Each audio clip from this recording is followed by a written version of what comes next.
Hello everyone and welcome to SmashBoxxTV's production of the 2017 Vibram Open round number 3. I'm your host Terry Miller, the Disc Golf Guy, joined by Robert Slickhair McCall. And Hey. Robert, glad to have you back on the call with me. Steve Dodge, Dana Vici, they're out. We got Robert McCall today. He just got into town. That's right. We left Emporia, Kansas, local time this morning at 2:45 a.m. So it's been a long one already, but super excited to be out here. I've never been out to Maple Hill before.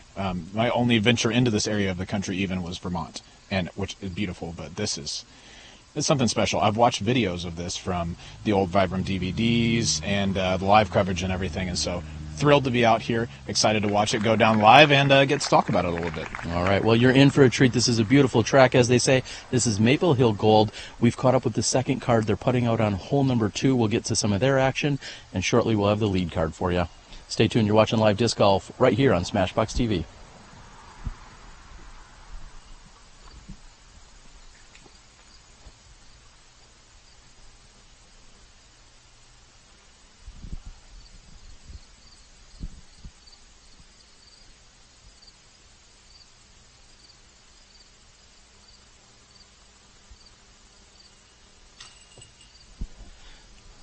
And again, welcome everyone. This is Terry Miller along with Robert McCall. We're going to move in on hole number 2. It looks like we have Ricky Wysocki here in a moment. It's going to be putting.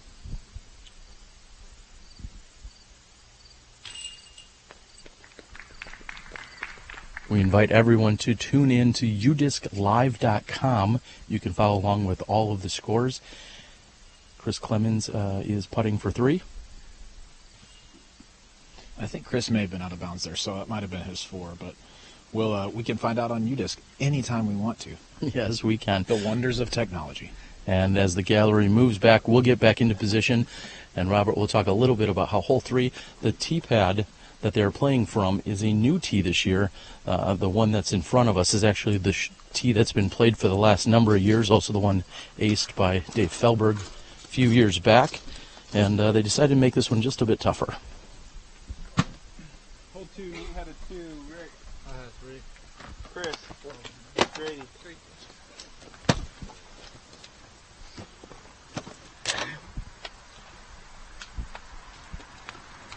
Nate Sexton first to tee here on hole number 3.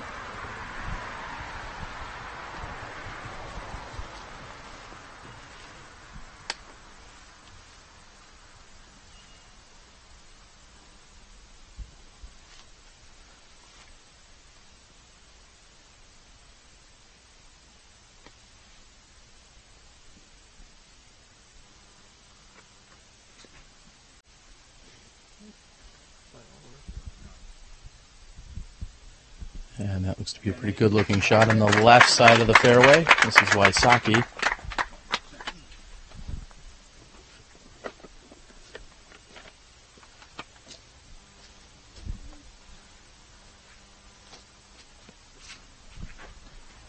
I played with, or commentated on a round of Ricky's earlier, so I know that was his stiletto. A pretty overstable disc, but he's flexed it nicely up to the right side. Probably looking at a, I don't know, 40, 50-foot putt.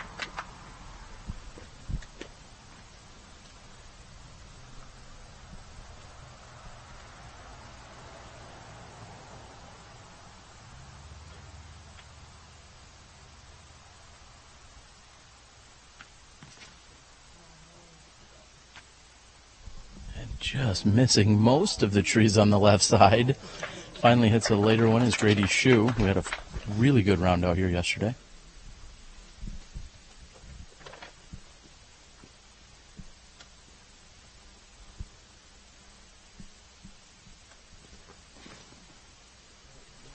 Because Chris Clemens is a Midwest guy, I've gotten to play some golf with him, and he's a powerful lefty with a great forehand. Just caught one of the trees on the left side of the fairway, just forming the side of the gap. All right, these guys are going to move down the fairway. We're going to check in. We may have some action on hole 6 where there's a little bit of a backup, so we'll see if that's going on. Chad's over there at hole number 6. So if there's action over there, you could see some of that. Otherwise, you may listen to a word from our sponsor and some other information from Steve Dodge, our Disc Golf Pro Tour Director. Either way, we'll be back with you in a few moments right here from Maple Hill Gold.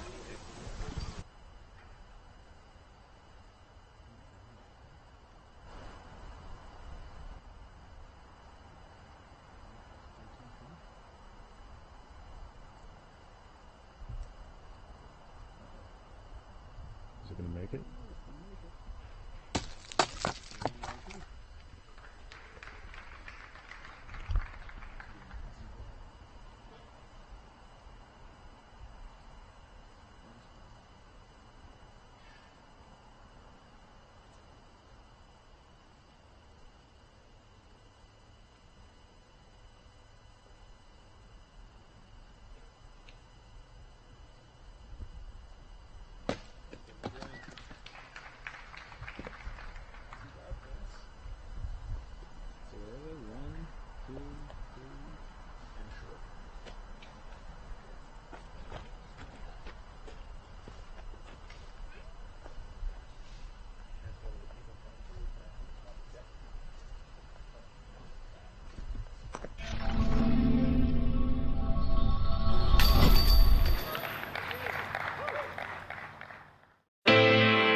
Good? Perfect. Fantastic. Yo, Patrick, yo. This is our Silly Pint call out. This Silly Pint is for you. DGPT, second year, Vibram Open. Thank you for being a Silly Pint Patreon. Or is it patron? I don't know. Okay. Daniel Reynoso, this one is for you. This Silly Pint is for you. Look at the striations. This will be your Silly Pint. Thank you very much for being a Silly Pint patron. If you want to be a Silly Pint patron and you're watching this and you're not one of the 6 names I'm calling out, go to patreon.com/DGPT and sign up to be a Silly Pint patron. It's September. If you sign up now, you will get Vibram and GMC in this 1 month. That is a bargain. Thank you very much to Brian Megason. This Silly Pint is for you. Kaboom! Sam Martinson, thank you very much, sir. This Silly Pint is for you. This is your Silly Pint call out. Alan Risley, you have a class son who won the Spirit Award at the last event. Hopefully he does better in the second round. This Silly Pint is for you. And ShopTom.com, Tom Schneider, this Silly Pint on top of our 6 Silly Pint pyramid is for you. I hope you guys all have a great day watching the show, and thank you very much for supporting the Pro Tour. Back to you.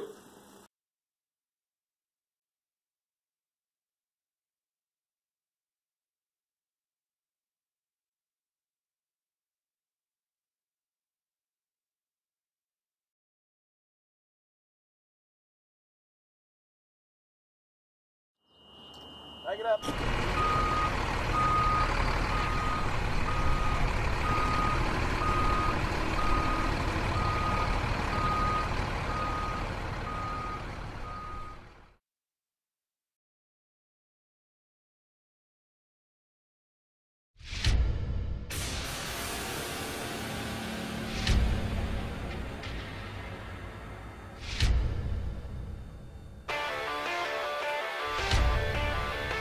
For looks, for life, for liquor.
Hello, everyone, and welcome back as we're standing here on the tee of hole number 1. Terry Miller, the disc golf guy, along with Robert McCall. And Robert, Steve Dodge, again, we've kicked him out. He's going to get the honors of calling off the tee here, but who's on the card? All right, so today, 3-stroke lead right now. It's Gregg Barsby out of California, putting together a couple of really solid rounds. And then tied at 11 under par are James Conrad and then Nicholas Masters. Nicholas, young gun you may not have heard of just yet, but you will have after this. Fantastic player, lots of skills. And then coming in at 10 under par, one behind those guys, Nikko Locastro. He changed from the Zelda shirt today.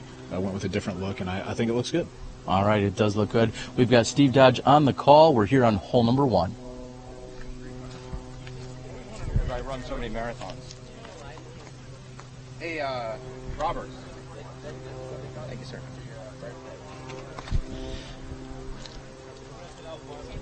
On our lead card on day 3, teeing off first, Gregg Barsby. And Robert, as you said, Gregg Barsby in the lead here on hole 1.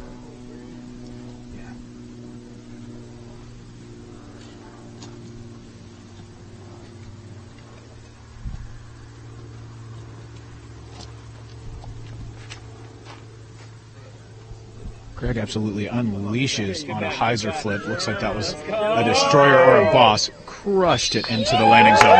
Huge drive. Great way to start the round for Gregg. Beautiful shot by Barsby. The crowd is ready to go. Second on the tee, James Conrad. And of course, our last Disc Golf Pro Tour winner, James Conrad, after a great performance at Idlewild.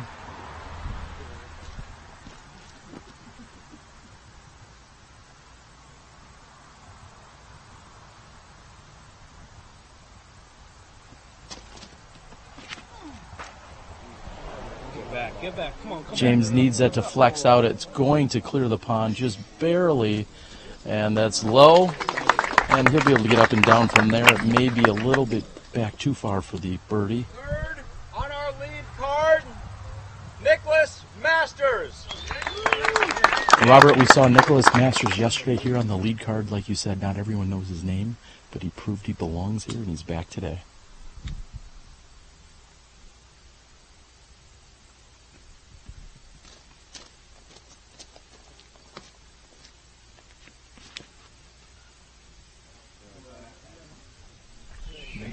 He's just gotten over just a little too much on that defender.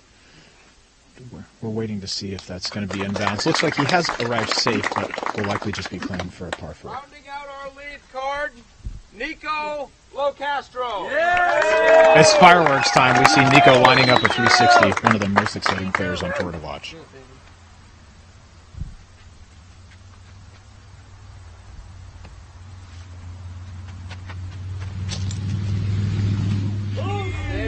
And in all my years, I'm not sure I've seen a competitive 360 off the tee. Nikko's is hyzering out. We've got women's coverage from throughout the day. Let's start right here on hole 1 at the Vibram Open. Live on the tee for our women's lead card. Teeing off in this order, Valerie Jenkins, Paige Pierce, Katrina Allen, and Vanessa Van Dyken. Good luck, ladies. So we start the day off. It is cold. It is not as windy as yesterday. And here we watch Valerie and Paige and Katrina and Vanessa all clear the pond with relative ease. Vanessa had the shortest drive, and she pulls this well right of where she was intending. She has a very tough upshot. She will be looking at carding a bogey on hole 1. Valerie Jenkins puts herself in good position behind one of those guardian trees. She'll have a tough up. Katrina in the mouth and easy up and down for par. Paige Pierce also in very good position. She has a pretty easy up and down for par. And here is Vanessa Van Dyken's third shot. If she wants a shot at par, she's got to be aggressive. She does not do that. She will go up and down and card the bogey. Valerie Jenkins with the most challenging par save out there, and she nails it. So Vanessa Van Dyken loses a stroke on the first hole. Let's see the men finish up.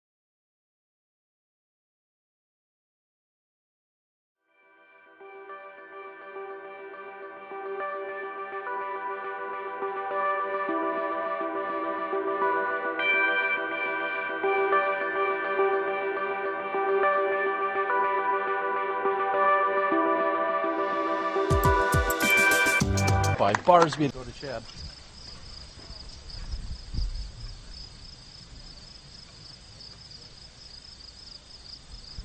And Robert, we've moved down the fairway. Everyone is safe today.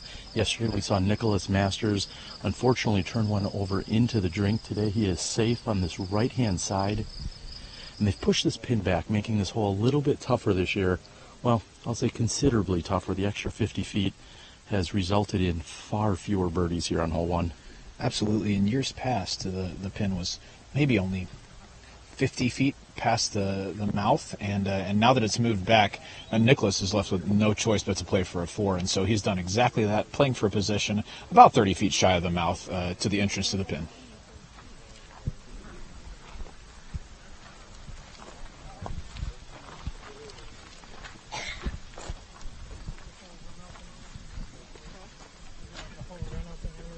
Looks like James Conrad will be second to throw, and James has a few trees to contend with. Unlike most of our players, he's able to actually see over most of those trees, though. Yeah, we'd be in trouble if we were on this fairway, Terry.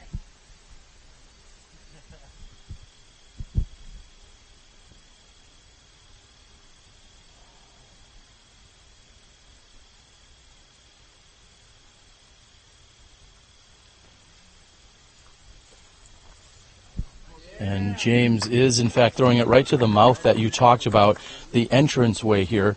They've pushed the pin back into the right, as we said, 50 feet. And earlier when I was out here, I watched the second card, or I'm sorry, the 245 card play this hole. And Nate Doss had a really good look at the birdie 3, but this hole's only given up a few all weekend. Yeah, it seems exceptionally difficult just because you have to land on the left side of the fairway to get a clean look at the basket, and even then there's out of bounds surrounding the mouth of the entrance to the green, right side, left side, and deep as well. And so very daunting second shot after a big bomb tee shot. I'll be surprised if any of our competitors get really aggressive at this pin just because it's the first hole of the round and a difficult angle into the green.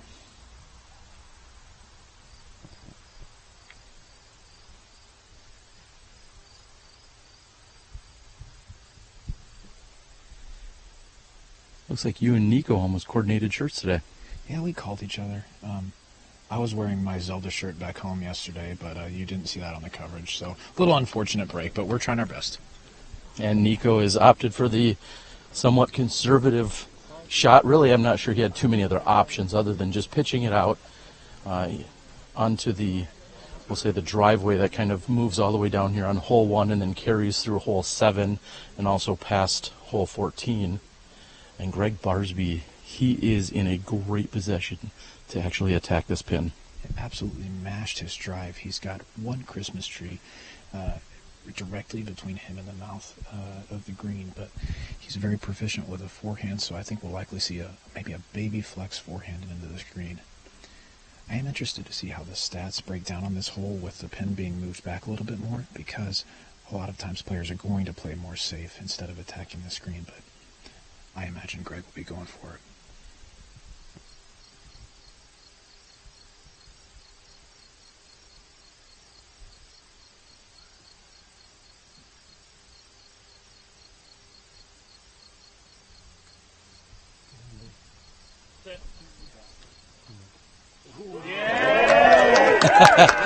And the roar from the gallery as we look at udisclive.com. We see this is in fact the 5th most difficult hole, and it is playing as a .39 above par, so averaging a total of 4.39, and the 5th most difficult hole that we find out here on the course. So as you said, pushing that pin back, very different look this year.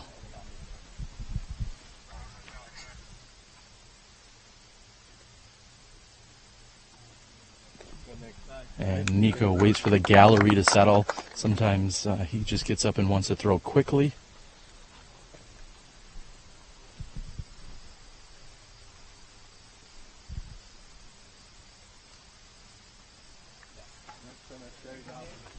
And a little bit of a squibble there. That was kind of weird how that came in and checked up. Yeah, easy little touch forehand that I think he was planning on maybe getting a little bit more ground action, but with the wood chips and the roots up there, sometimes you get a little unlucky. I don't think Nick is much outside 15 or 20 feet, so it shouldn't be a problem for his score. James has a long look at birdie here, and if Idlewild or any of the past tournaments from this year are going to give us any indication, he's likely going to hit metal here if he doesn't make it. He is the king of long jump putts right now.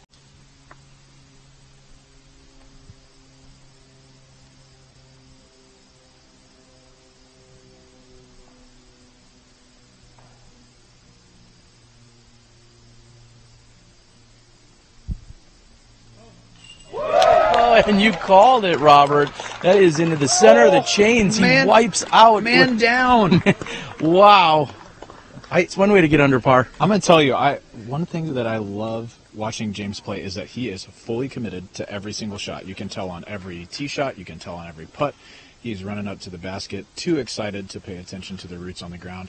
Takes a tumble, but he's back up and bouncing onto the next hole. Great putt by James Conrad. And his head first slide into basket one, into birdie three, basket one. That's going to result in a under par just to get this round started. Very nice. The rest clear out. We're moving on to hole 2.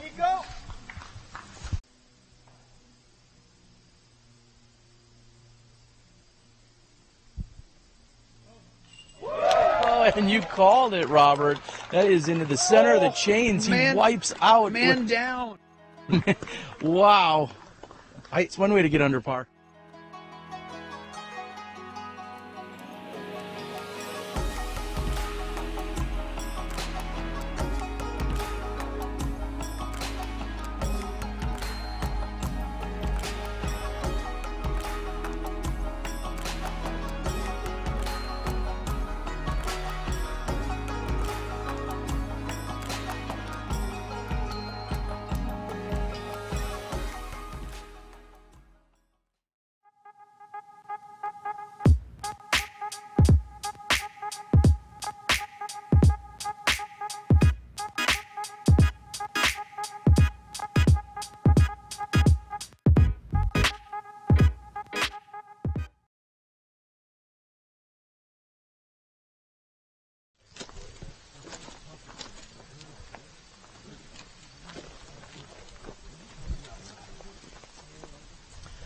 Robert, I fear that the memes are already coming, and maybe a few of the GIFs out there. I looked at his knees. He's got a little bit of little road rash or chip rash on the knees, a little bit of blood there, but all for the birdie. Absolutely, and I mean, totally worth it. If it meant that I would get a birdie 3 on that hole every time if I had to faceplant going to get my putter out of the basket, sign me up. I'll take a birdie 3. And James's putt was awesome, but we don't need to overshadow the fact that Gregg had a drop-in birdie 3. Great aggressive second shot that left him, I don't know, maybe 10 feet away. And so great start for our lead card here. I think we're in for a really good round of golf. Yeah, his might have been a drop-in, but he didn't lay out for it. Yeah, right. And so it really doesn't count as cool, but it still is written the same on the scorecard.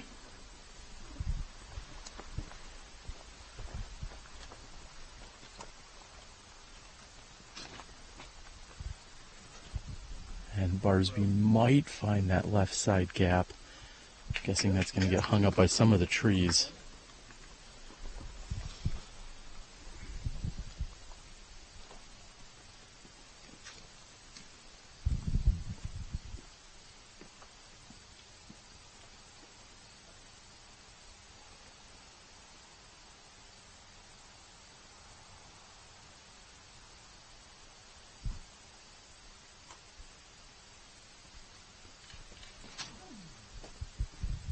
And full commitment from James Conrad with the T-bird, just looking for it to settle down. He's throwing a beautiful tee shot and will be putting for his birdie too.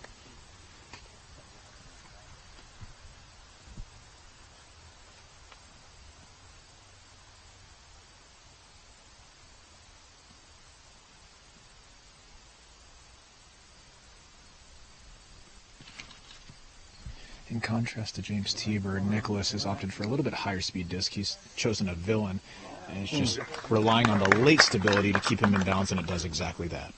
I think that tree helped as well. Yeah, you know, it's also the tree, yeah.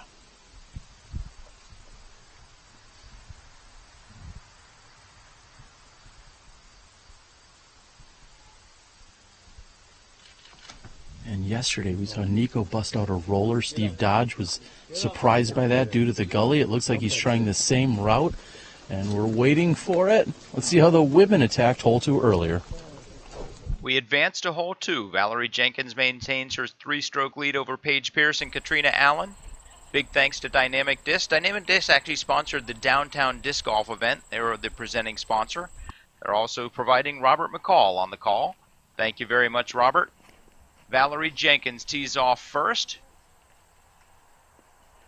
That fights through. She's going to have a little bit outside circle 1 putt for birdie. Paige Pierce, a little bit left, doesn't come back right, kicks left.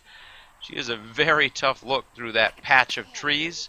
Katrina Allen fights through. She's just inside circle 1. A good break for Katrina Allen there, and Vanessa Van Dyken straight through the thin gap. A great shot by Vanessa. 6 points. Let's see if she can cut it down to 3 with a par putt just wide. Paige Pierce carding the bogey, losing a stroke, maybe 2. All at 1. Vanessa Van Dyken for birdie. Does not get the stroke back from hole 1. Katrina Allen, birdie! We're moving on to hole 3. Katrina Allen moving up.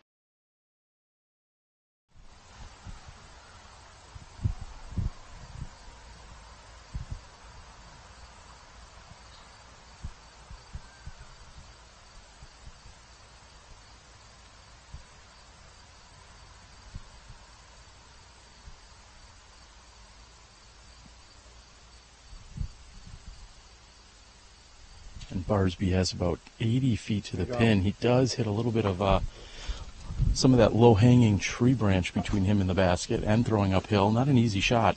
Definitely not, but he's left himself in a decent position, 20 feet or so, slightly uphill. Gregg's a good putter. I'd like to see him make that. We've got James Conrad at about 45 feet or so, straight uphill at the basket. I mean, are we going to see 2 for 2? I want to, but I'll never call it because I'll never jinx him.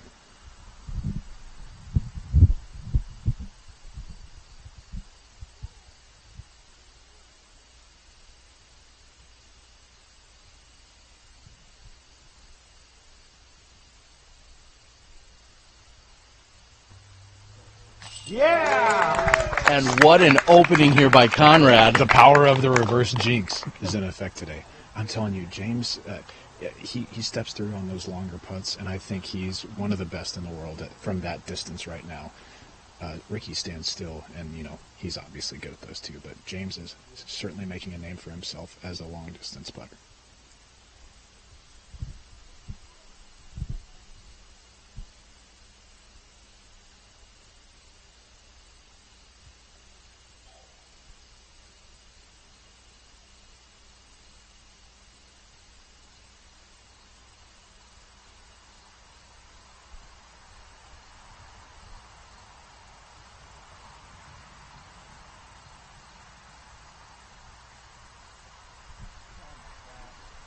And right out of his hand, Nikko knew that was not a good effort by him.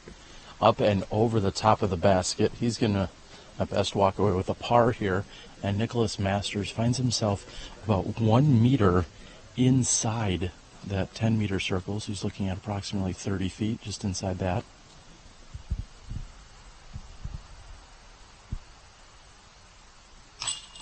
And that was a great putt uphill, just creeping over the edge of that basket.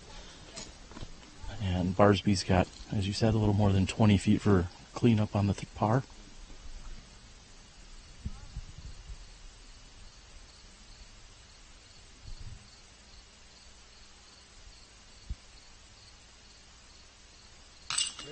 Barsby's AVR is in the center for 3. Good putt for him.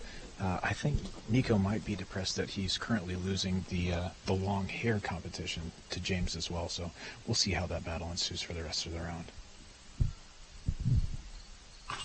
If his hair catches up during this round, we're in trouble. Yeah. We'll see you guys on. Awesome. It would be. We'll see you on hole 3 in just a moment. Not all fairways finish left, and we can't all throw with pro power. So Vibram has designed an understable distance driver that is perfect for beginners or advanced players looking for amazing anhyzer finishes. Introducing the Unlace from Vibram.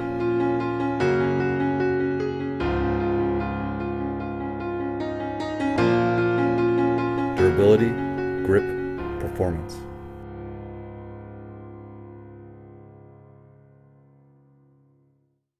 Sun King Discs, established in 2001. Florida's most respected name in disc sports. Official retail merchandiser of the Disc Golf Pro Tour. Currently on tour supporting Discraft and DGA live inventory, free shipping at $12. All orders $19.99, ships in a box, includes single discs, large selection of both stock and collectibles. Check out the website at www.sunkingdiscs.com.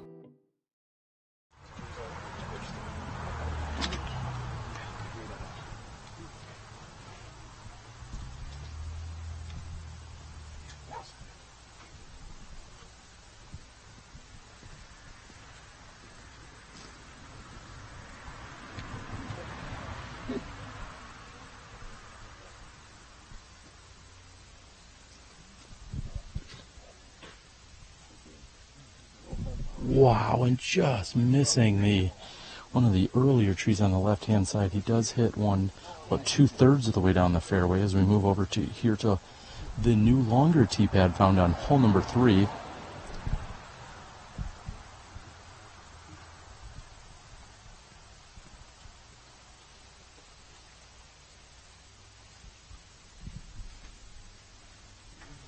Nicholas' shot catches an early tree on the right and rockets to the left.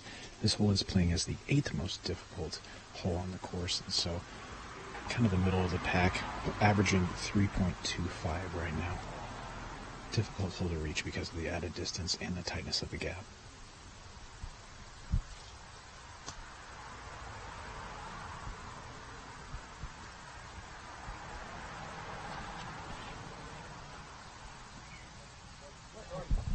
And another clean one that's going up that left side. I'll say, Robert, out of the 15 to 20 drives I've seen on this hole thus far this weekend, it seems as if 80 to 90% have been tight to the left. So it's interesting to note.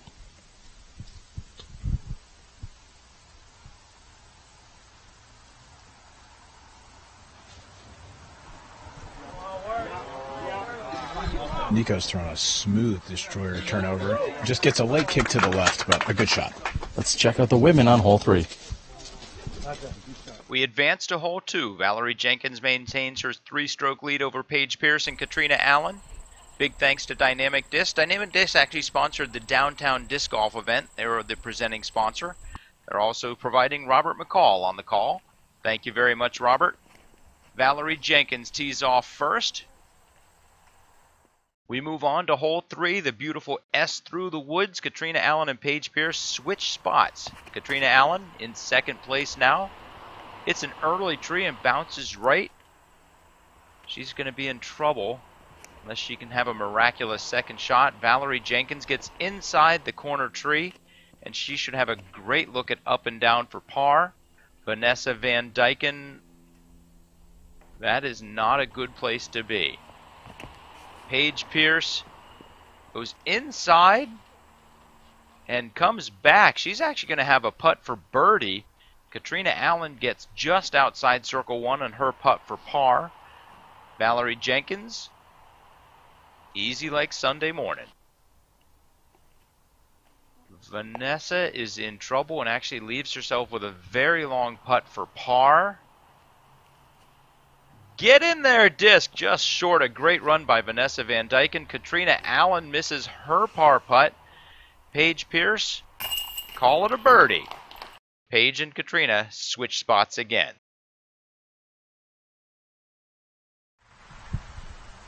And Nicholas Masters somehow finds his way all the way through that. What an impressive shot. Wow. It's difficult to tell how wide the gap was that he found from our vantage point, but that was a smooth forehand, turning up the hill and turning into the hill. So an incredibly technical shot that Nicholas just pulled off really well. I believe that was with a lucid felon, so great shot by Nicholas there.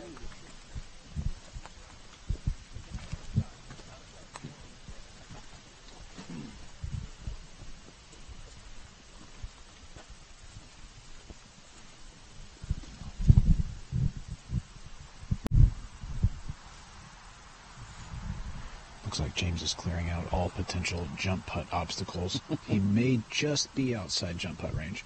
Remains to be seen.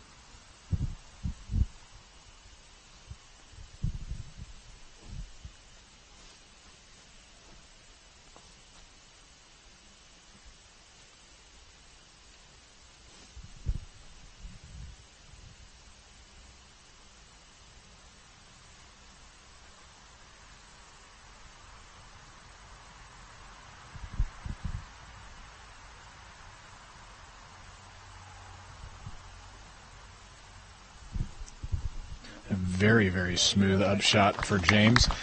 He does opt for the more traditional backhand instead of the jump putt, but looks as if he's put himself in a good spot to score here.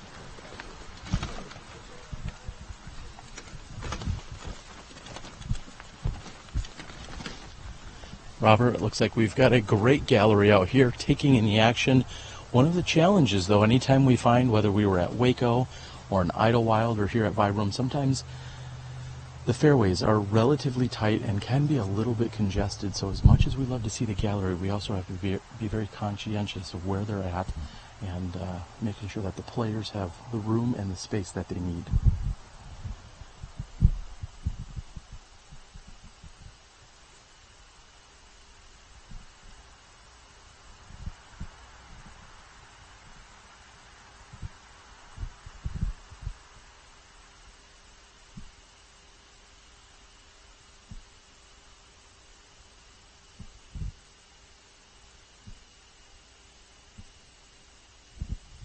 Nikko from 72 feet is just a bit short, and some will so cleverly chime in and say, how in the world do you guess those random numbers of distances? Well, there's red flags out here that are at the 10-meter mark, which is almost exactly 33 feet, and then there are blue flags, which we call the circle 2 or the 20-meter mark. So if I do some quick math in my head, if I add roughly the 6 feet he was behind the blue flag, that's how I arrive at 72 feet. That's some solid math. Yeah, I'm actually pretty proud of you for that one. I don't know if I would have gotten there personally.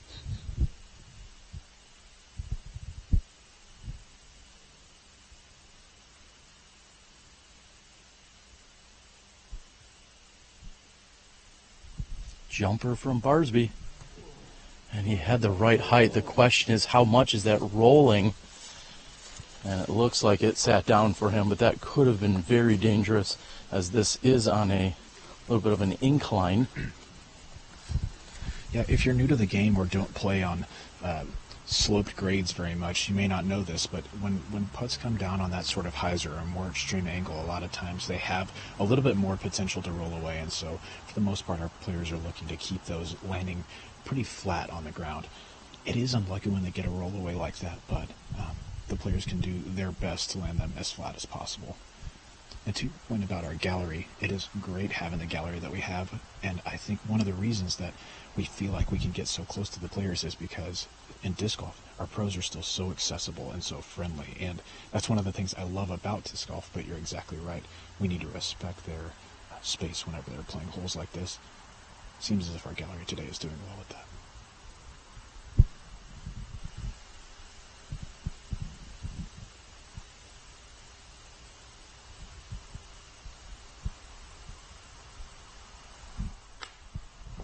And Barsby had a little bit of a taster that coming back up the hill after that roll away, and unfortunately he doesn't have a tap in here. I know this is a short putt, but here he is. He's going to be lining up eventually for what is a bogey 4, and he still has 20 feet to go. For now it looks like James Conrad's throwing next, but hopefully Barsby can not let that shake him.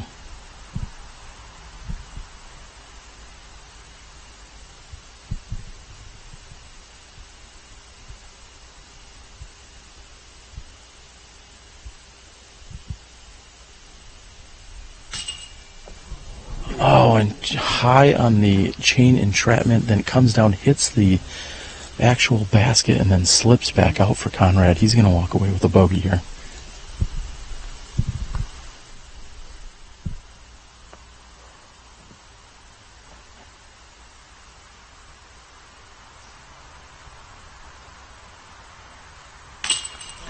Good up and in for Nicholas from a really, really difficult spot in the fairway. I would assume he maybe wasn't thinking three when he saw the kick that he got, but made a great putt. And unfortunately for James Conrad, those are putts that stick sometimes, don't stick others.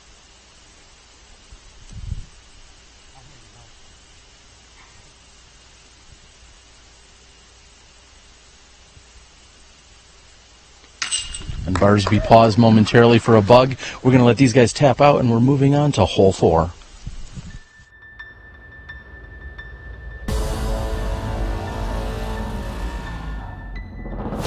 Always thrown Innova and competed with Innova. I don't think I'd be playing this sport if it wasn't for creating the disc itself and then just taking it to the next level over and over and over again. How great the discs are themselves. It's really gained my trust, and I don't think I would be here without Innova. I don't see myself doing anything else.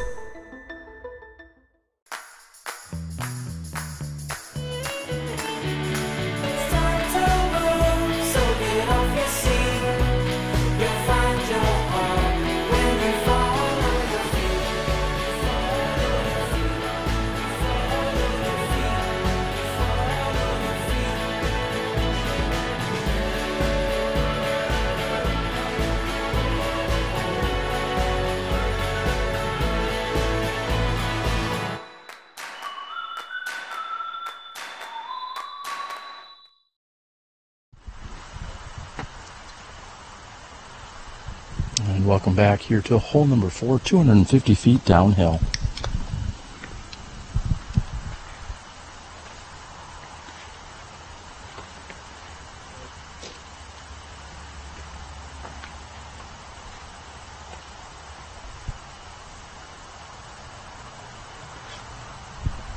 This has to be one of the shortest holes on the course, but it's an extremely daunting tee shot. Nicholas takes a forehand heart turnover and flexes it out past the left side of the basket, but looks as if he's gotten a safe mark. If you're just watching on video, this gap is extremely tight.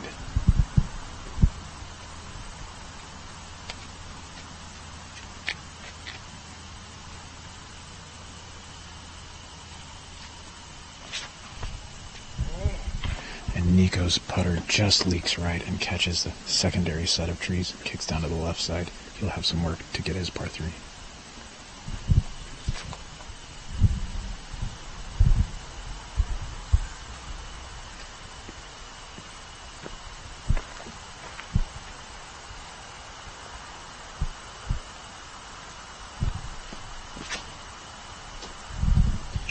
And commonly on this short tee shot, we see a lot of people with a standstill. Interesting to see James Conrad go with an outright run-up and release, and it worked very well for him.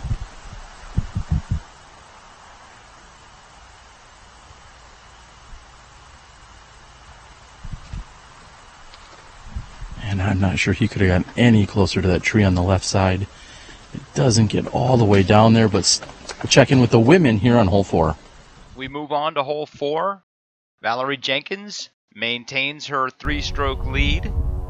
Paige Pierce puts that to the right, kicks to the left. Valerie Jenkins, I would say with her worst drive of the round so far, just a bit outside. That's the way to do it, Katrina. Just put a little bit of ante, a nice smooth stroke. Let the disc just float on down. And Vanessa does it even better. A beautiful shot by Vanessa. She's left herself 20 feet for birdie.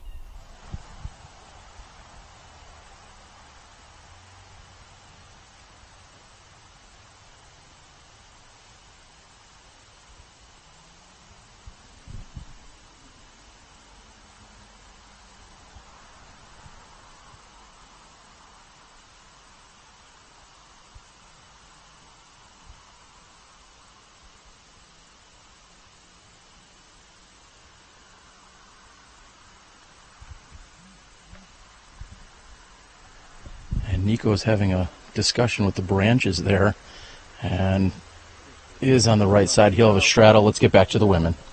Thanks to Keen, one of our premier partners every year of the Pro Tour. Paige Pierce puts it inside the circle. She'll card the easy par. Katrina Allen, birdie! A great putt by Katrina Allen. Posing to a tie for second. Vanessa Van Dyken cards the bird as well. We're moving on to hole 5. Let's see how the men finish up on hole 4.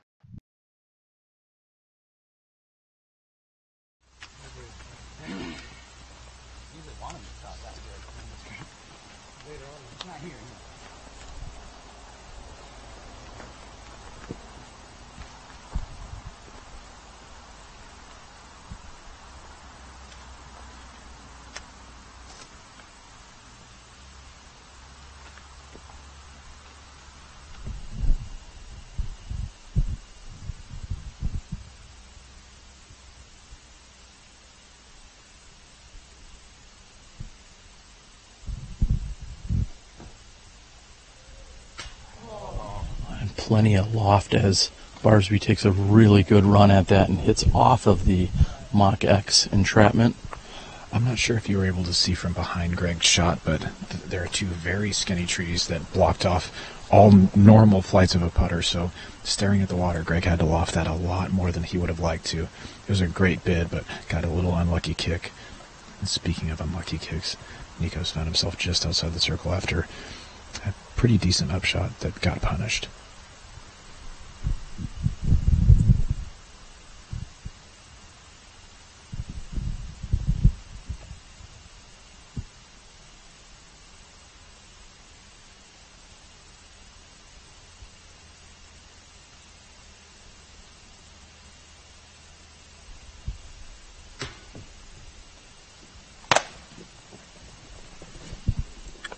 Nikko's attempt for par is short on the downhill straddle. One thing worth noting here, Robert, is the lack of wind that we're experiencing today. I've been out here in a lot of different conditions, and today we are blessed with pretty mild temperatures and certainly a lack of wind. Dead calm. It's crazy, especially in the woods. I mean, you can't feel a thing. Perfect conditions. Nicholas has a look at birdie 2 here. He's a few steps inside the circle, 1 markers. He's putting back uphill at the basket, which is definitely where you want to be. Great putt for 2 by Nicholas. He's missed to the side of the green. I think that our players are going to want to miss to being on the long side so that he's not staring at the water with this steep decline behind the basket. And of course, we are very thankful for the Keen wall. Talked to Steve yesterday. I said I think that's probably saved a few strokes for some of the players throughout the weekend, as the Keen wall is in fact a barrier before the OB.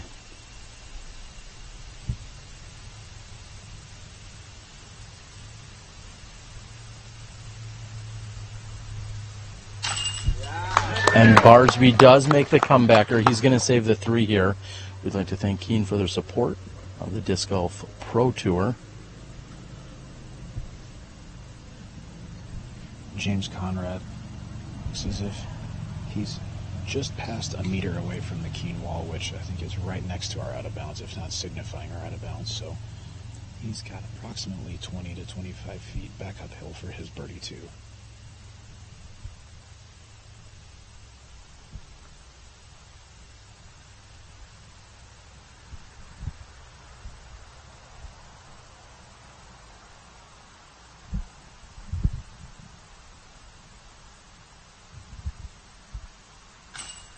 Right side and in. Another birdie for James Conrad. Nikko will tap in. We'll be with you in a few moments from the tee of 5.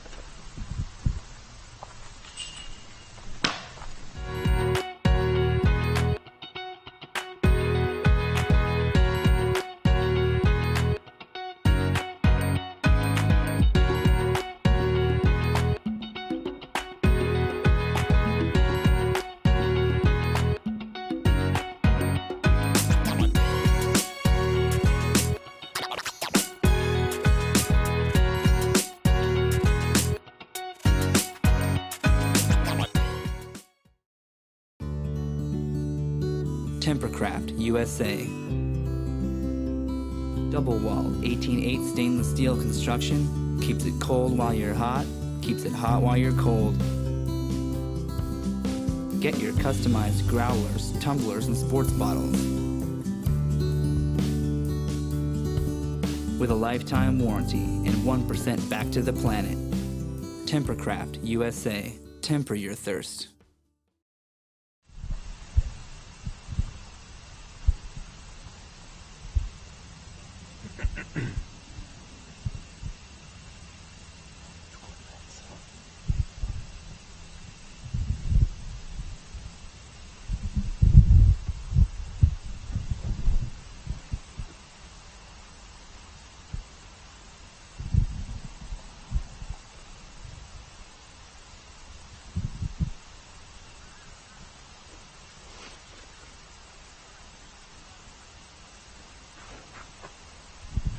Hole 5 measures it in at 285 feet, and Nick Masters has gotten a huge forehand hyzer out over the water on the spike angle, and looks like he's settled well within the circle. He'll have a look at a birdie too.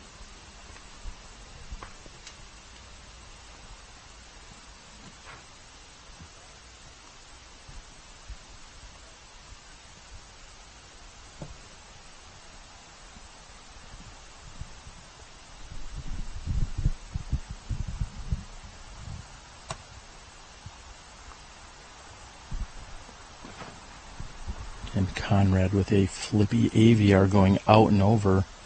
And it is short and right. Hits the tree and comes into about 15 feet from the pin.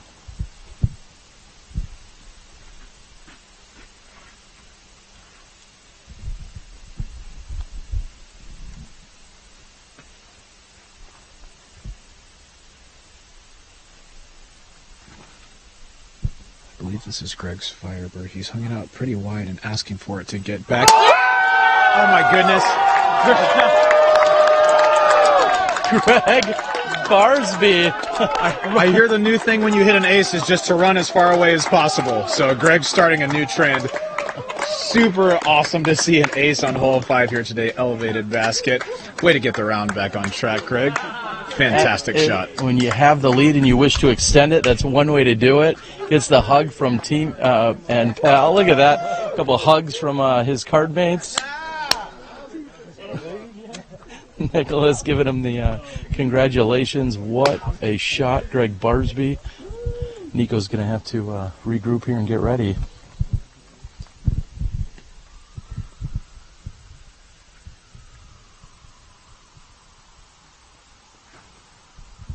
Nico would love to duplicate it. Comes in just a little bit short, and that is OB for Nikko Locastro. Hitting the wall. Let's move down. We'll meet you on the drop zone in just a few moments. I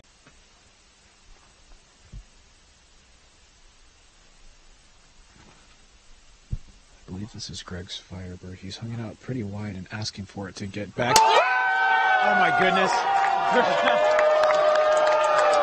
Gregg Barsby. I hear the new thing when you hit an ace is... In fact, at the drop zone.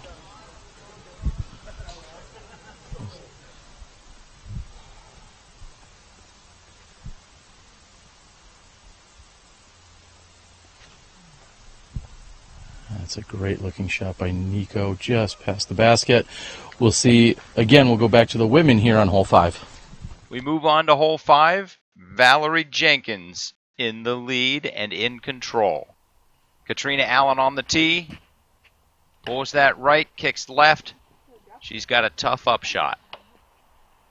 Vanessa Van Dyken pulls that right. Finds a local route. Gets a little ways down the fairway. Paige Pierce. She turns it. It gets a tough kick. And Valerie Jenkins. That hangs out straight a little bit more than she intended. Let's jump to the third shots. Here's Vanessa Van Dyken's third shot. She lays that up. She will be carding the bogey.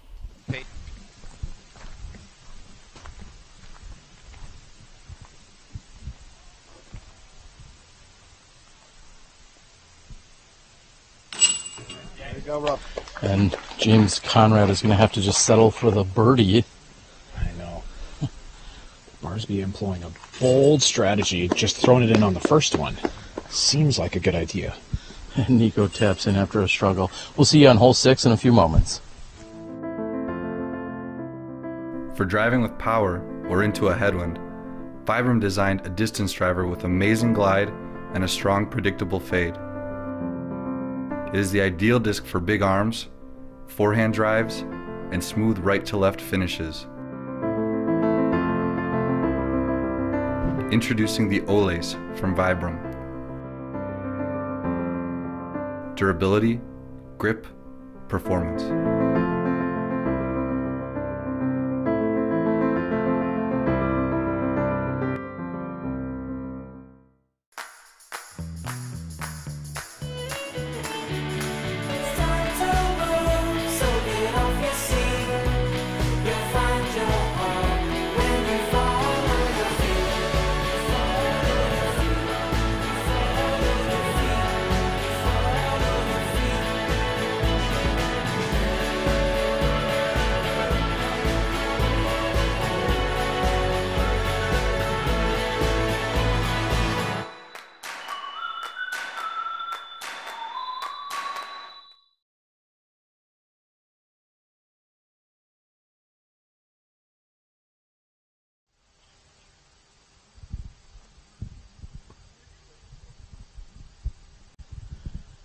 And just like that, everyone's rushing around to get their footage together because, of course, we're going to try and get the footage over to Sports Center, which actually is not that far from here, located in Bristol, Connecticut.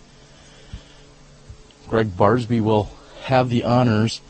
We're going to try and stand in a position so that our card can tee without seeing me. I found a really skinny tree to hide behind, Robert. I think it works. It looks like it's working great. I'm curious, since we're not by the tee box, if Barsby went with the obligatory, hey, anybody else take a 1 there? Oh, all right, I guess it's my box. Okay, guess I'll take the box then. Yeah, that's the way you have to do it anytime you card the ace. And in a moment, I'll pull up the UDisc stats to tell you that this has to be one of the most difficult holes to par, if not the most difficult. And Barsby's following this up with a nearly perfect drive on hole number 6. Robert, you can say it all day long that a birdie here is a bonus, but sometimes just a par on hole 6 is a bonus, and he's going to guarantee himself at least that. Absolutely. So many trees that you could kick off of and go out of bounds right, or find the water on the left, or actually just find jail on either side, which might even be worse than going out of bounds in some instances. So great shot by Barsby. Nicholas Masters has gone with a turnover backhand. Caught a little leaf or two, but it's going to be down near the basket. He should have a pretty easy up and down for the 3. Having never played here, when I walked up to this hole for the first time, I thought, I think 3 would be pretty good here. It certainly is, and according to UDisc, this averages 3.61, in fact making it the second most difficult hole relative to par, and there's really no surprise there whatsoever. There has only been 6 birdies found here this round, one by Josh Anthon, one by Eric McCabe, to name a few. James Conrad's taken a flippy rock. He's tested the right side OB, but gotten let's say a favorable little redirection from a tree. He's sitting close to Nicholas's drive and should have a relatively easy up and down as well. And we'll see if we can complete the star frame of great drives. To have 4 relatively clean drives would be great here. And as I say that, Nikko just about knocks over a tree right next to me. We'll be back with you in a few moments after watching the women.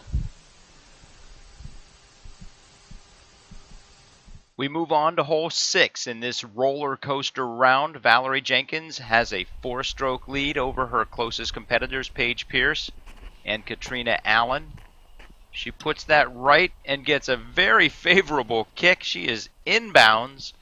Katrina Allen, a very smart shot down the left fairway. She'll have about 45 feet for birdie.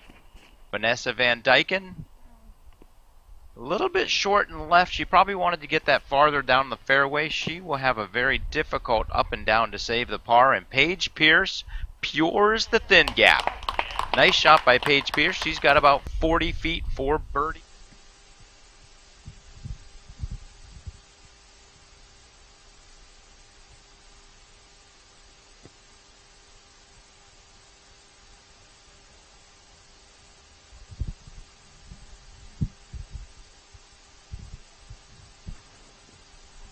And a very skilled shot here by Nikko, and perfectly places it through the gap. Wow. Unless you're standing here, you have no idea how difficult that shot was. That was executed to perfection. As well, Valerie Jenkins with one of the most critical shots of her round. Done. Huge shout out to Tribaloid, consistent sponsor of the Pro Tour. Vanessa Van Dyken does not get through. She'll be carding the bogey on hole 6. Paige Pierce with a very uncharacteristic bad release on her putt. Katrina Allen leaves it left. No change to the leaderboard.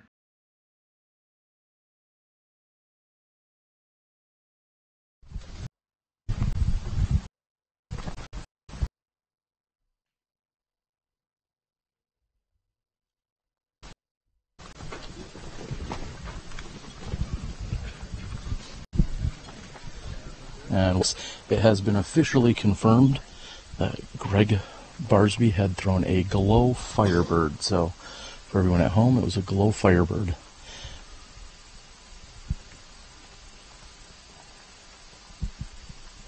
Now James Conrad does not have a clean look, so to speak. We'll see if he ultimately opts for a little bit of a punch turnover, or maybe going right up the middle. He's just looking to get it close to the basket.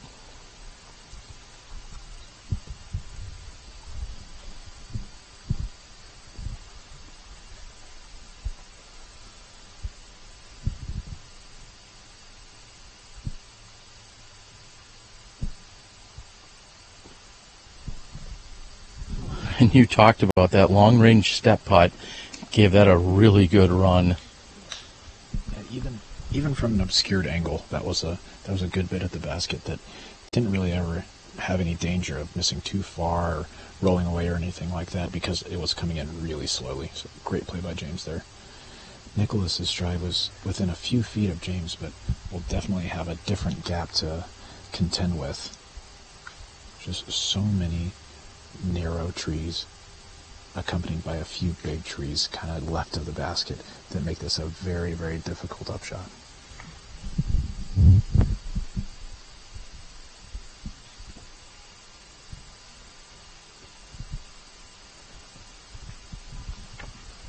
And getting caught up by one of the really small trees that is short of the pin. I think he'll have no problem being able to recover from there, but even when you do throw a great drive on this hole, sometimes this little island or this pocket of trees here in the middle gives you the most challenge. But Barsby has put himself in position to follow up the ace with one of the most impressive birdies on the course. Absolutely.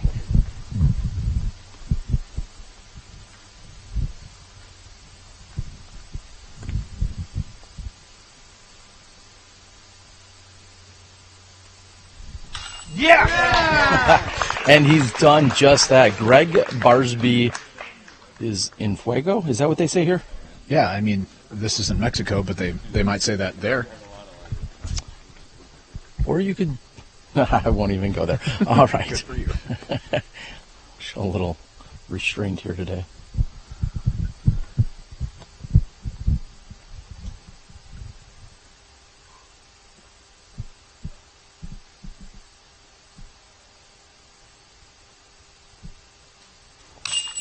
And one thing I love about watching Nicholas Masters putt is he is committed. He steps up, takes usually one pump, and then throws it in.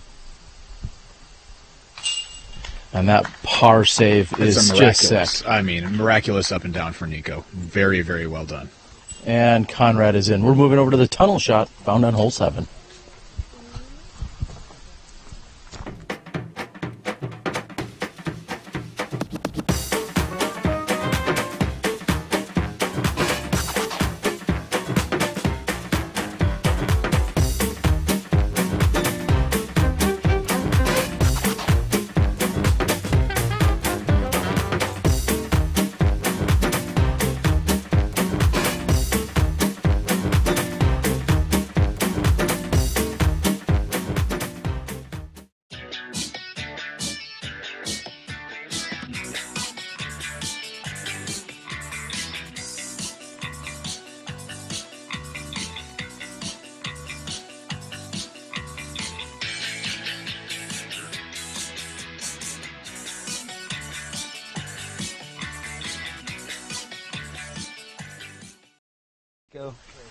straight through.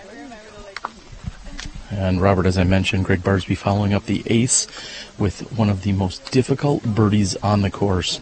That's a solid pair of holes there.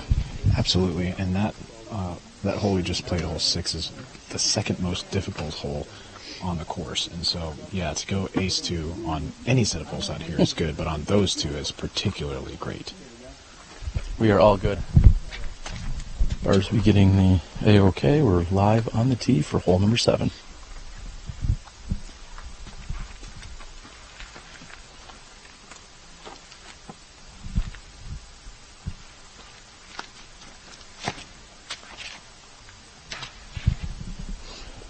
And Barsby squares off with a tree, which then pushes him hard right here on the tunnel shot.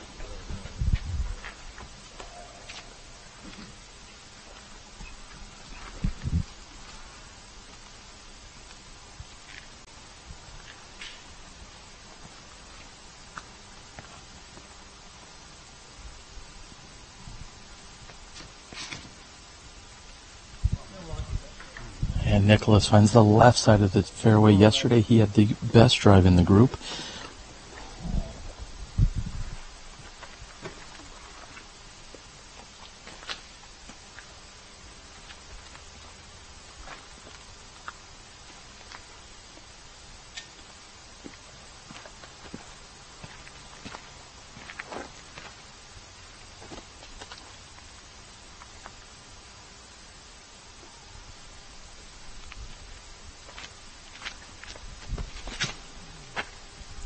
James absolutely guts the initial set of trees, gets a late tree kick to the middle of the fairway, but not a bad drive. Anything in the fairway here is worthy of praise. This is a difficult tee shot.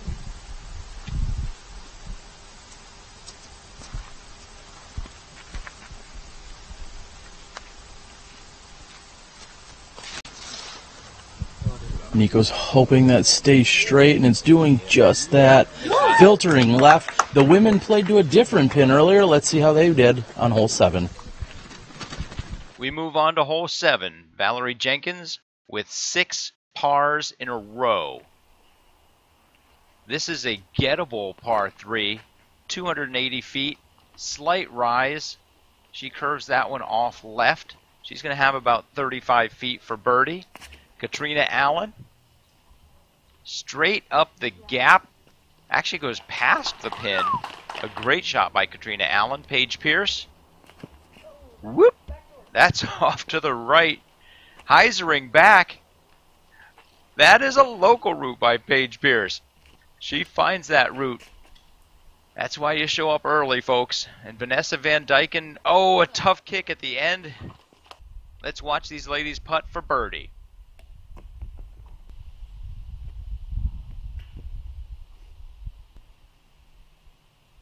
Paige Pierce, Hart, and Valerie Jenkins. First birdie of the round. 6 pars, 1 birdie. She leads by 4. Back to the men.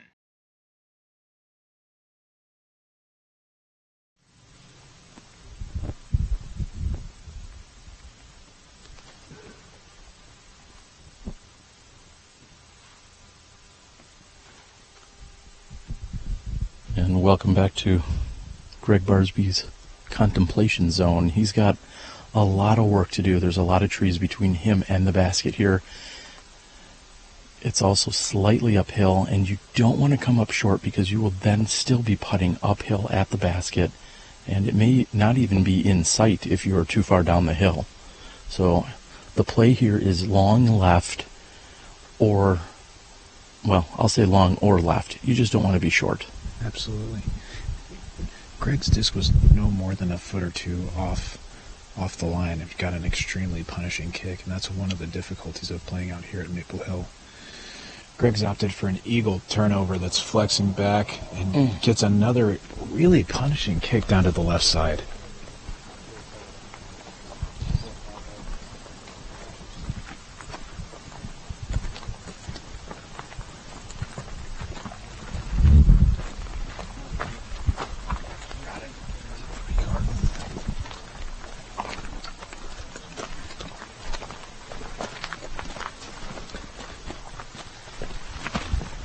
And Robert, on the left-hand side of the fairway, we have Nicholas Masters. Yesterday, again, he had the best drive of this group.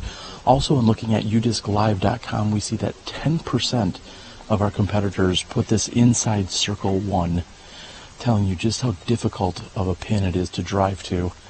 And this is coming in at the 4th hardest hole. So the stretch of the 2 holes back-to-back of 6 and 7, the 2nd hardest and the 4th hardest, you definitely just want to get past these 2. Absolutely, going par is great there. If somebody else on your card birdies, I mean, great for them, but you're not losing strokes to hardly anybody taking 3s on both of those holes.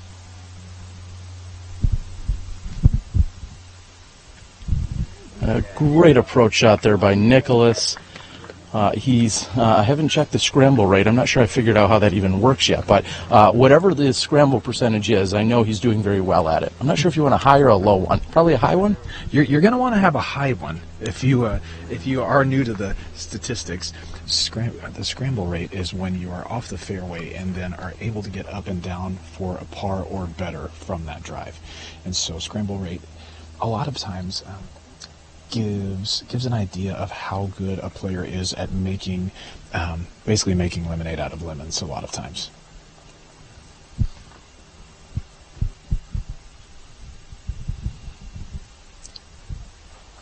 Do you have to like Beyonce too? Did you mention lemonade?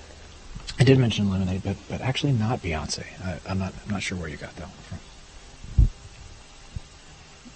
Subliminal advertising, I'll tell you. Barsby is going to have to work hard to make any lemonade at this point. This is an extremely tough spot. Another shot that maybe 6 inches to the left, and he's looking at a putt for a par 3, but caught a tree and kicked down to the left, and now has lots of skinny trees to contend with.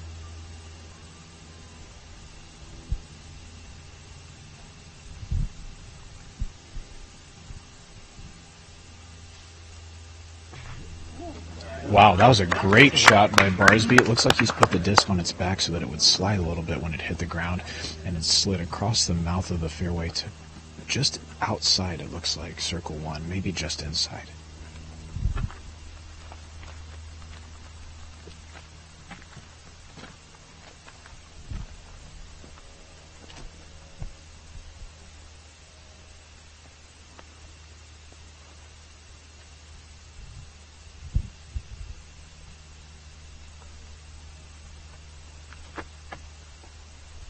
James has opted for the more conservative play. He did have a line straight at the basket, but an extremely long line, lots of trees to hit.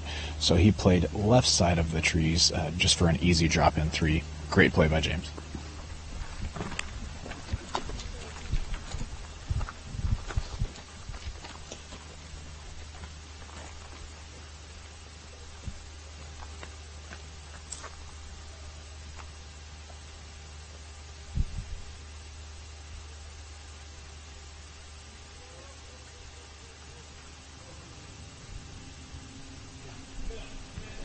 And Nikko does find himself inside circle 2, and he puts up a pretty good effort at that, however, just short.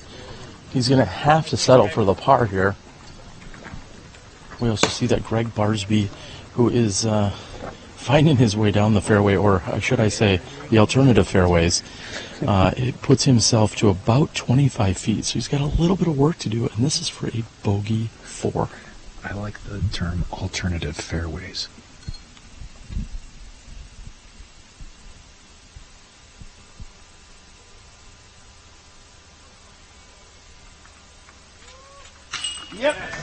And squeaks it in.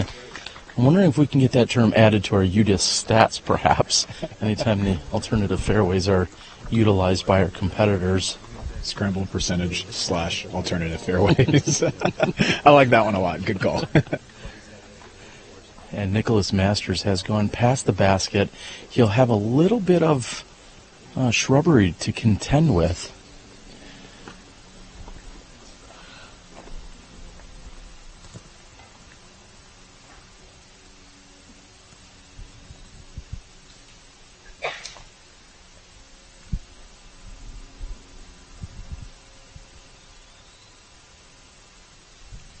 And as I said, he's trying to decipher which way he's going to go. A lot of narrow gaps, but not one clear good option to put out of right now. Yeah, and I mean, his arm just caught a branch on the way out, so he'll have to settle for a bogey, which honestly isn't very, very bad on this hole. I know all of our players are always trying to get birdie or better, but 4 is not going to kill you on this course, especially on this hole. A few tap-ins, and we're going to move over to the beautiful hole 8. We'll see if we can get another ace to put on SportsCenter.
And welcome back here to hole number 8, measuring in at 320 feet, approximately 305 feet to clear the hole.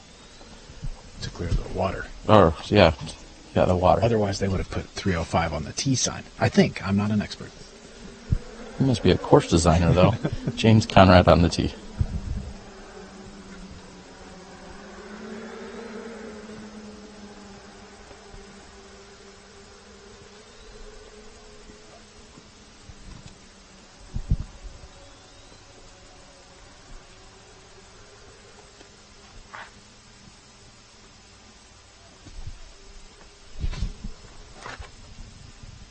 And in dead calm conditions, James Conrad is heading right at the basket. He goes past it, hits off the Pro Tour wall behind it, and he will be safe putting downhill.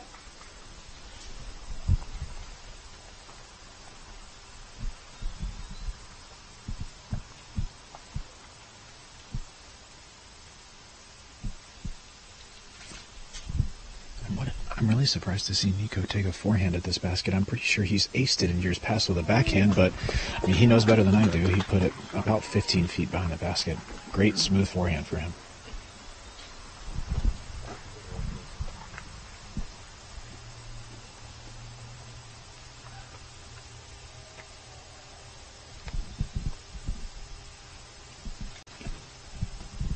We're seeing Gregg Barsby do the same, and what's interesting is that I feel like there's more to contend with on that left-hand side, so I honestly am completely baffled by that when these guys are such great backhand throwers. Absolutely, it's the more guarded side of the green, but I guess the angle at which the green is receiving a forehand could be considered better. I don't know. I would throw a backhand, but I just talk about disc golf. I don't usually win. That's got to hurry up as it's heading toward, kicks up, and it looks like we should get a safe indication. We've got a long walk. We'll see you on the green of hole 8. We advance to hole 8. This is about 250 feet over the water to clear. The pin's about 260 feet. This is a gettable birdie, and Valerie brings those trees to the right in play. That was a very lucky shot to get through those trees. Paige Pierce puts it on the green very nicely. Oh, a tough bounce. She's behind that tree. She'll have a tough look at birdie, but she can hit that putt. Katrina Allen is short. Looks like she was playing the hyzer and just didn't pull it right enough. A very tough break for Katrina Allen. Vanessa Van Dyken does not want to leave it short, but she does. Got a couple of players throwing from the OB drop zone.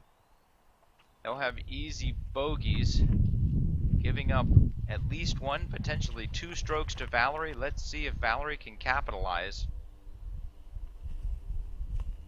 A pretty smart shot, not bringing the water into play at all. Paige Pierce running it and going OB. Instead of cutting the lead to 3, she raises it to 5.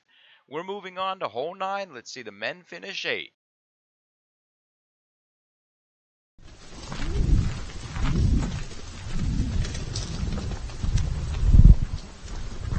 And Robert, we're approaching the green here on hole number 8.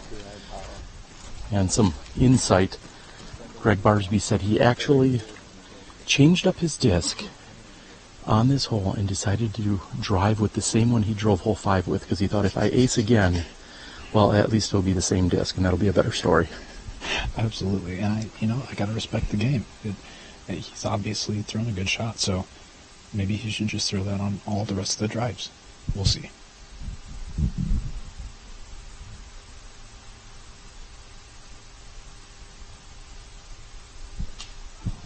I think it's fair to say that is a pro-level problem when you say, well, I aced with this disc. Yeah. So later in the round, I'm going to throw it again on a certain hole, just so I could say I have 2 aces with the same disc. Absolutely. And a quick comment about Nicholas Masters' putt right there. He was about 5 to 6 feet outside the circle, and I'm not sure if you can tell from the perspective, but as a right-handed putter, if that catches any hyzer and misses the basket, there's a good chance that goes in the water. And Nicholas threw a good committed putt and caught basket, and it was, that's a difficult putt to commit to, and he did really well at that, so I'm really liking to see him play today.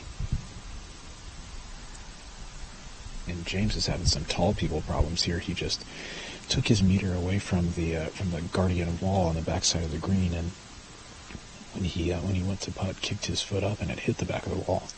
Neither one of Terry nor I would have that problem.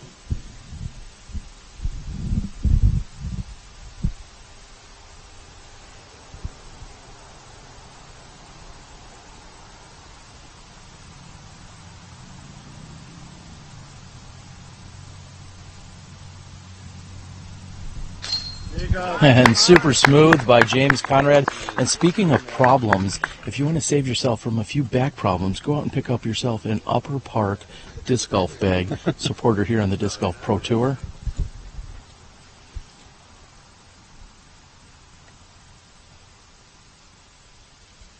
Way to go, Nikko. And Nikko converts with the very unconventional or uncharacteristic forehand drive here on this hole, at least. You're right. He aced last year with a putter.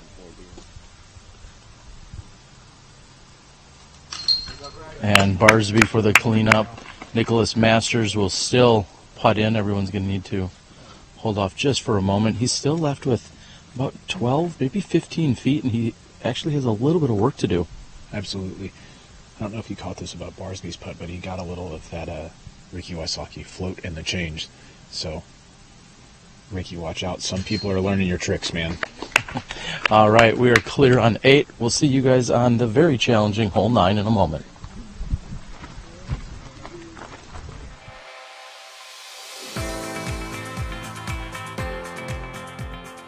For me, it's time with my friends.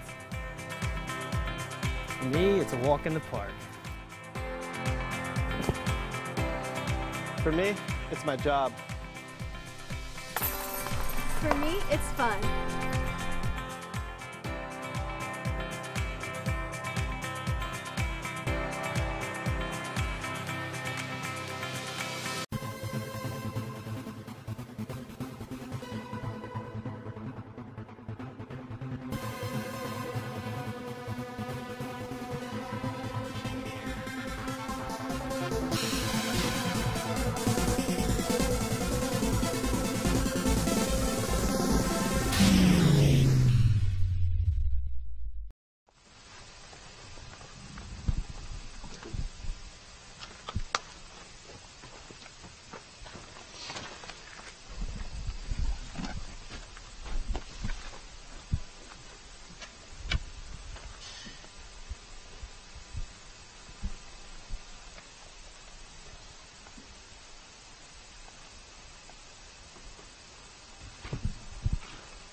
left side and rolling down. It looks like it should be okay. That is inbounds, left side, rolling down the hill.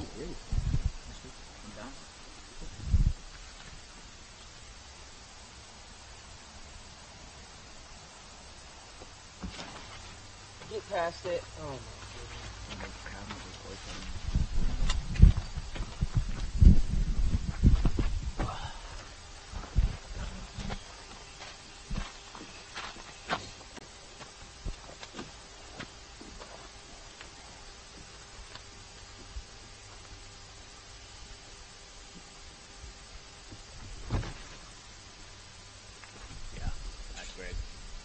And Barsby opts for the forehand, pushing that right side, and that is a really good looking shot.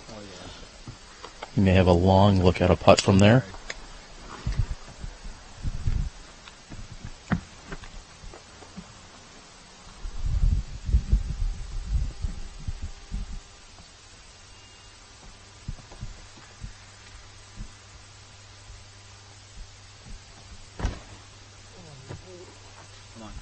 And that's left side for Nicholas. The women continue to battle. Let's check in with them here on hole 9.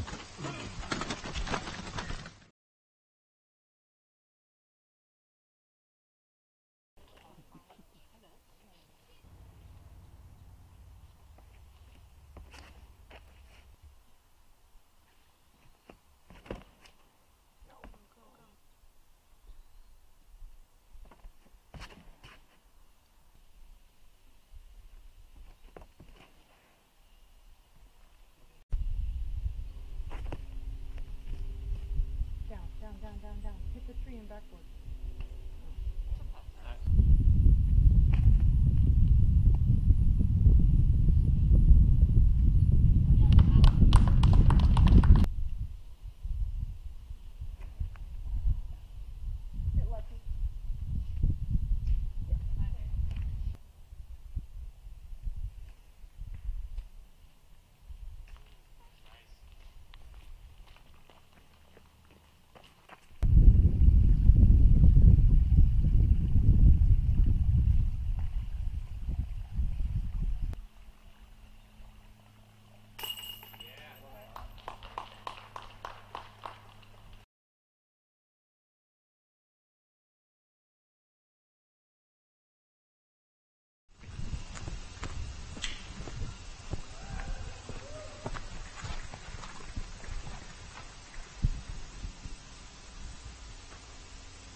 And Robert, I could not see Nikko originally lining that up. That carries all the way to the water's edge, but it is in bounds. I'm not sure if he took a nap back there, but I was certainly waiting for him to line up that shot, and unfortunately, it is not clean. Yeah, Nikko had a difficult gap to beat off of his second shot. Hole 9 actually plays as the most difficult hole on the course, playing .85 strokes over par. This is a par 3, though some might argue it's a par 4. Really narrow gap from the tee uphill and then back downhill to an island green with wall built up around the edge of the island that could easily kick an errant or short upshot out of bounds or keep it out of bounds. So lots of challenge on this hole. If I was playing this for score and I got a 4, I'm good. It's a tough hole. And we talked about it yesterday at length, that anything on top of the hill so that you're seeing the basket is considered a pretty successful shot. So controlling the angle in which you release this, because it's very easy for a disc to fade out hard left or hard right, depending on the rotation you're putting on it, because you're not able to throw the disc with the nose down. Absolutely, and only 2% of the men's open field got a 2 on this hole today. 2%. It's a difficult hole.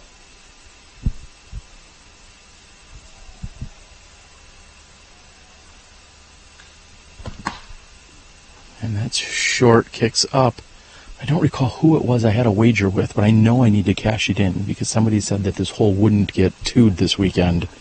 So if you were that sucker that took that bet, reach out to me, please. I think you owe me something. Yeah, I bet a lot of people are going to jump at that opportunity. It has been deuced. Yes, correct. That's what we're saying. Yes. And the spotter trying to correct me, saying that it has been deuced, and it's exactly what I knew would happen. I knew there would be at least a couple throughout the weekend, and I believe we've seen 2 of them today. I'm not sure how many in the previous 2 rounds. 2 today at least.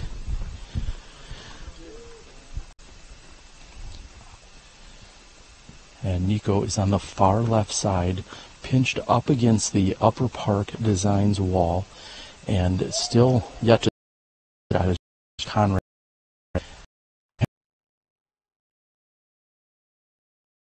Depending on how much he has between him and the basket, he is relatively flat with it, and he's able to throw this is a pretty good position. Absolutely. It looks like he'll have one small, not a very strong tree that he'll have to contend with. But if he can get a clean swing, I mean, distance won't be an issue here. James throws putters very well. So I look for him to get up and down. It looks like he's just playing for a pitch out here. Mm-hmm. Maybe that little tree is just enough in his way where he doesn't feel like he can get a full swing and commit to the shot to reach the green. And that's got to sit down. It's heading toward the OB, and he's safe, and he'll actually have a good-looking putt from there. How challenges our players, it unfortunately also challenges our cellular signal. So we're going to try to stay in the best possible positions. Seems as if it says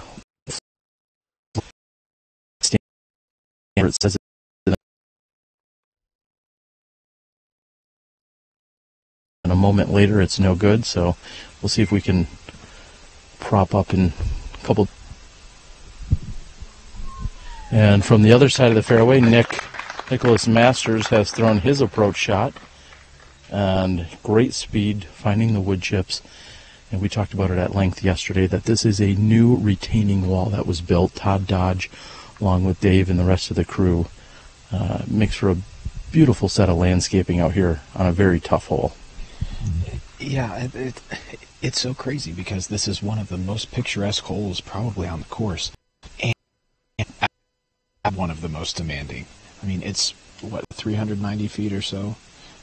But so difficult to reach, so difficult to approach with any sort of touch if you're not in just perfect drive.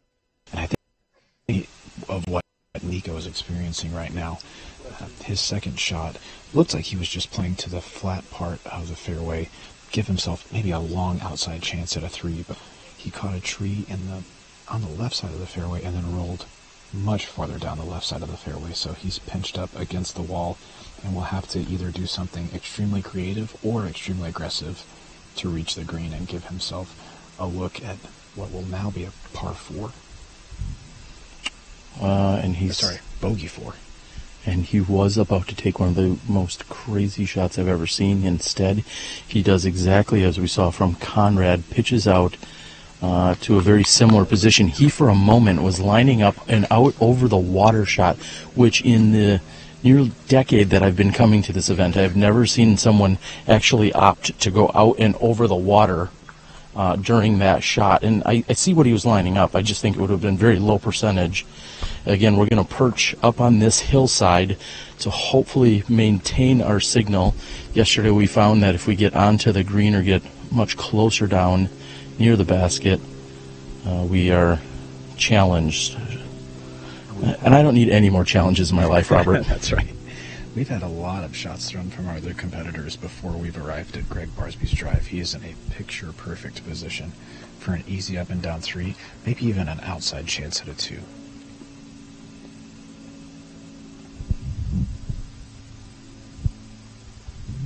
Can he keep the magic going? Oh, and he knew it. He's looking aside. He knew that he put a really good run to that. And Barsby trying to keep the fireworks going here on hole number 9. I love that run by Barsby. It's really fun to watch a player who feels like they're on top of their game. You know, he got the ace earlier, deuce on hole 6, had a couple of strokes since, but back on. And when you're feeling good about your game, it feels like, you know, you can be aggressive and then not pay the price if you miss. And I think that's what Gregg was going for there. That couldn't have been more than a foot or two from cashing to.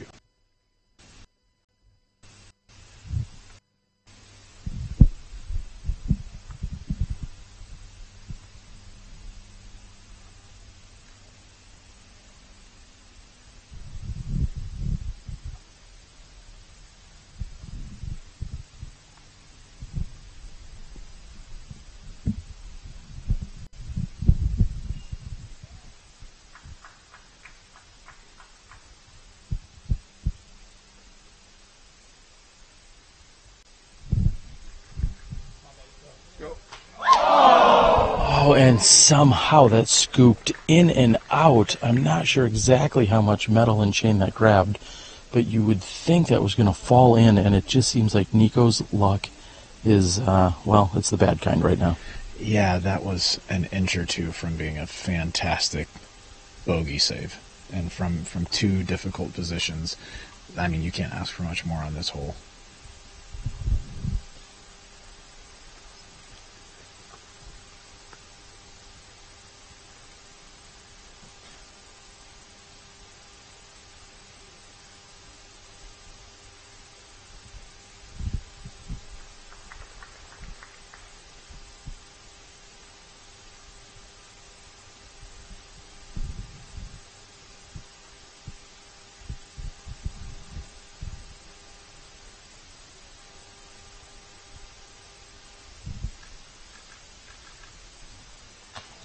That needs to sit down. It's heading toward the OB. I didn't think it was going to have enough power.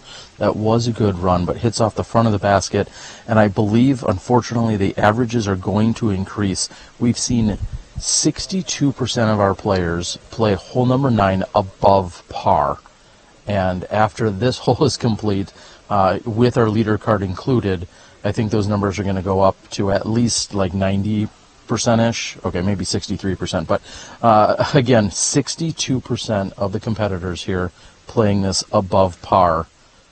This is such a demanding hole, and the argument will rage on whether it's really a par 3 or a par 4. Absolutely. But if this is a par 3, well, we could argue that hole 10 that we'll get to next is really not a par 4. So I guess those kind of equal out in that way. They just trade spots. Oh my gosh, Nicholas with a mind lapse for just a moment. He may or may not have seen the gallery off in the distance, but that is a very unfortunate break for Nicholas.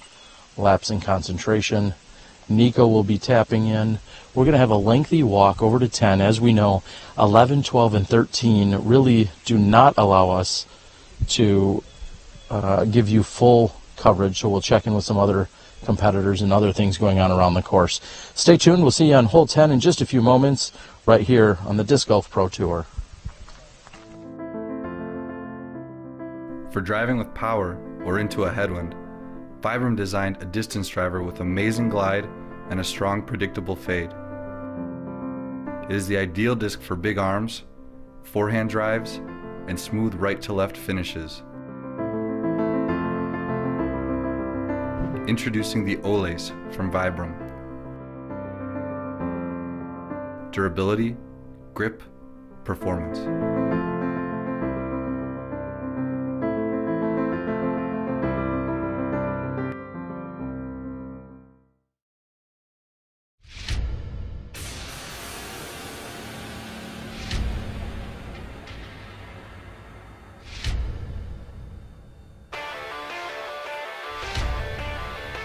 For looks, for life. Forward link.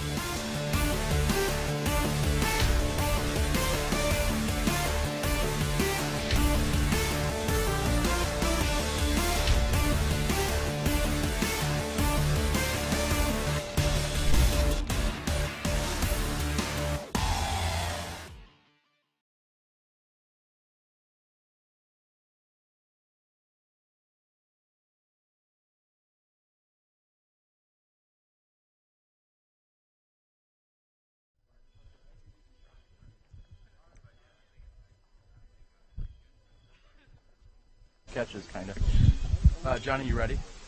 Well, bring it back now. Gregg's ready. No, you guys are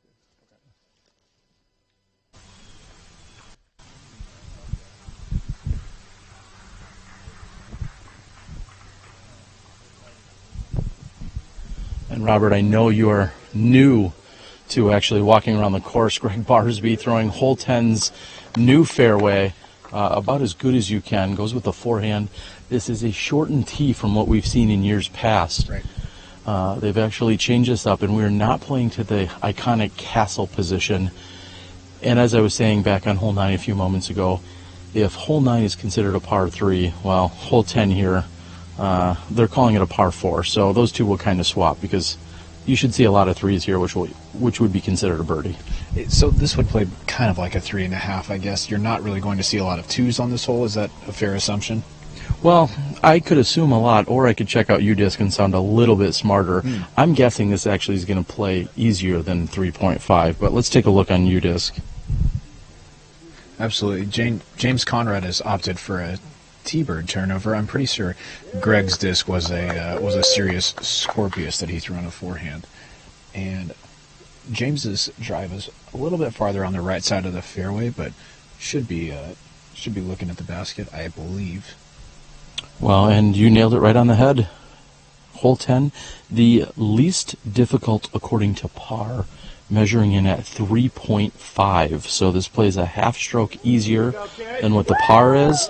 So it is, again, 56% of our competitors are finding birdies here on hole number 10, 520 feet.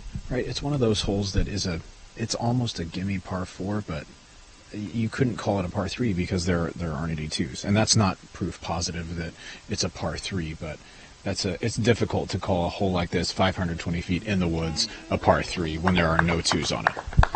All right, let's see how the women did from a different set of tees earlier today. With 27 holes to go, Valerie Jenkins is putting on a clinic as to how to win a tournament. Get a lead the first round and play solid and consistent the rest of the way. All pars, one birdie. Katrina and Paige are pushing, trying to catch her, carding multiple birdies and multiple bogeys, and we end up in the same place we started. Here's Paige Purse's second shot on this dog leg left to right. She gets hung up in a tree. It was a good run, just a little bit wide. Valerie Jenkins gets a nice skip. She's got about 20 feet to an elevated basket for par. Katrina Allen, disco. Paige has been right on 3 or 4 of her longer putts as Valerie makes it in for birdie. That's something that we would think that she'd be able to correct. We'll see what happens on the back 9.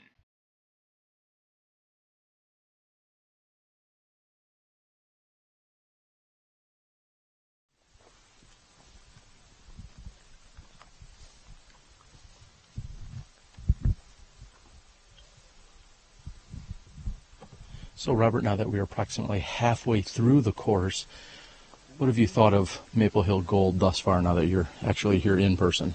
It's beautiful, and I mean, I could have told you it was beautiful because of the videos that I've watched on it, the live coverage. I mean, I was just talking to Steve Dodge about it earlier. I have Vibram Open DVDs from probably back to 2008 or so, and so I feel like I've watched this course and know it well enough. But being here, everything is it's much bigger than I thought. It's like when you're playing Super Mario and you get to the big world and everything is way bigger than you're used to.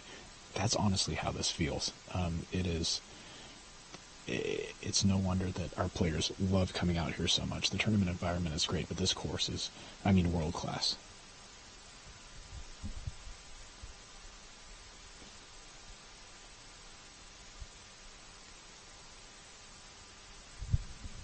And Barsby's trying to assess. It looks like he may have to go to a forehand. He's got one lined up here in his hands, trying to go out and around. Of course, angle of release is very crucial here because you don't want this to catch an edge, somehow find itself rolling back down the hill.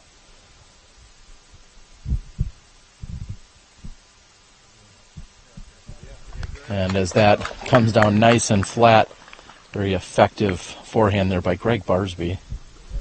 Again, just to give you guys the heads up, like previous years and yesterday, we will be standing down and or moving around to try and get as much action as we can find over the next few holes. We really can't move into the green found on hole number 11. Hole 12 has virtually no signal, and 13 also challenges us. So we're going to have a few interviews. We'll also have a few updates and information from around the course.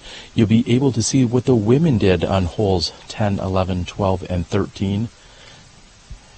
And wherever there's some action somewhere else on the course, possibly behind the beautiful basket on hole number 14, we'll try and give you as much action as we can as our lead card pushes through those holes.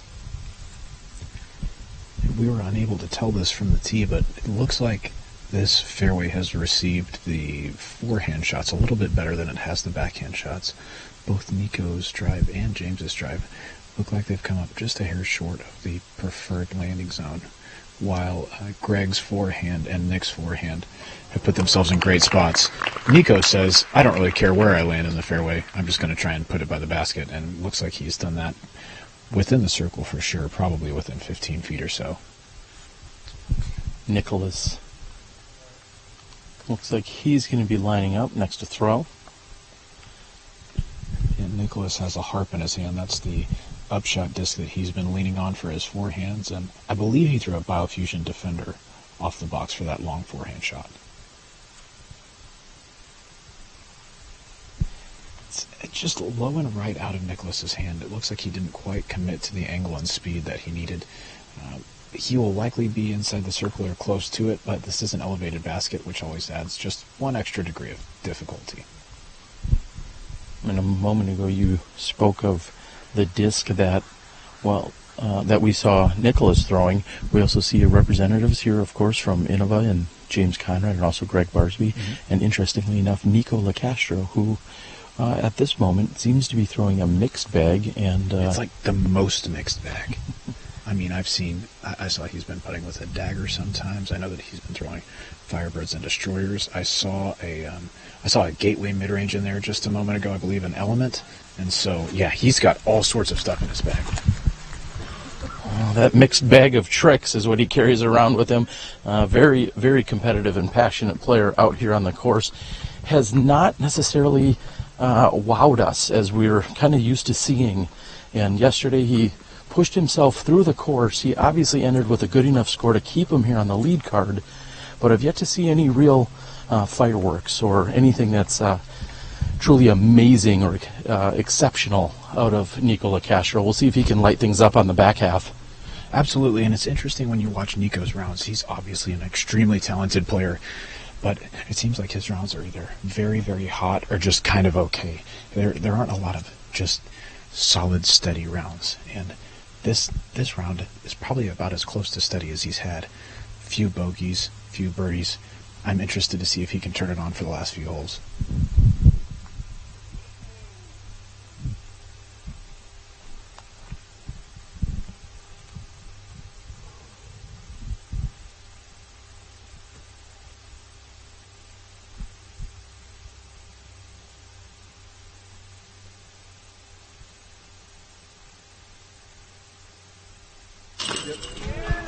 And he did a little dancing within that that patch of trees there, but ultimately finds his spot, dials it up, and brings it in.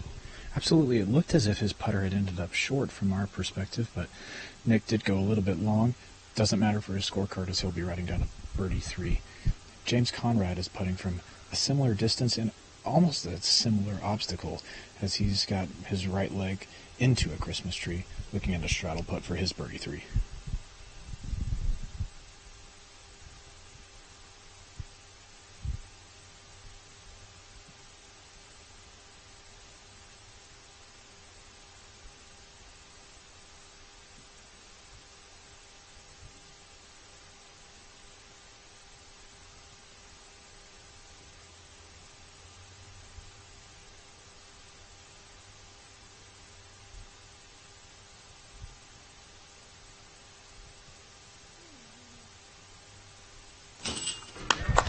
And found underneath the tree is the Christmas gift of a birdie there for James Conrad. A Christmas gift, he says.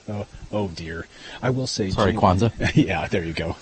Thank you for being conscious of all other celebrations. James had great focus there.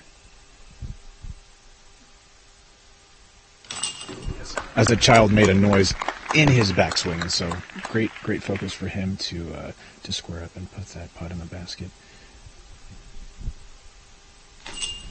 Gregg and Nikko will do the same. We'll move on to hole 11. We'll be back in a moment.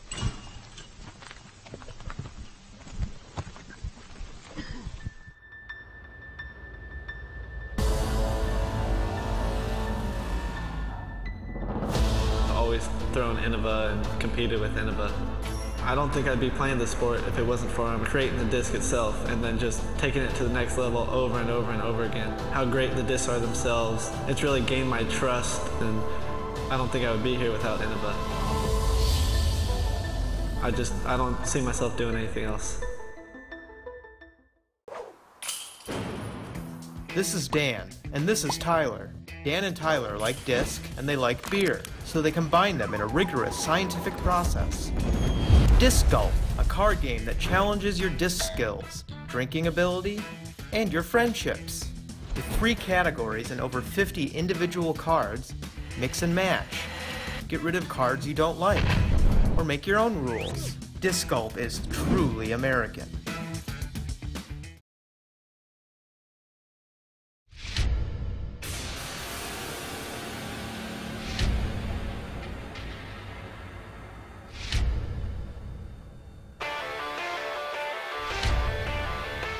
For looks, for life, for link.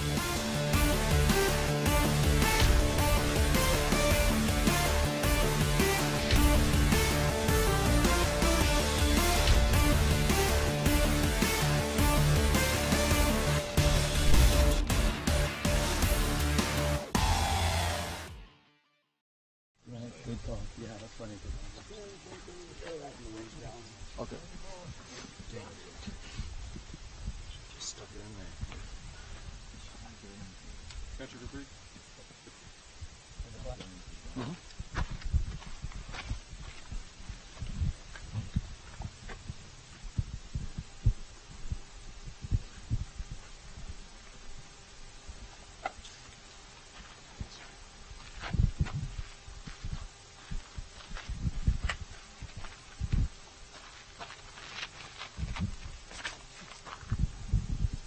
And at 780 feet, you can certainly unload here, giving it everything you got. You need to get past this set of Christmas trees if you're looking at trying to get up and down for a birdie, though.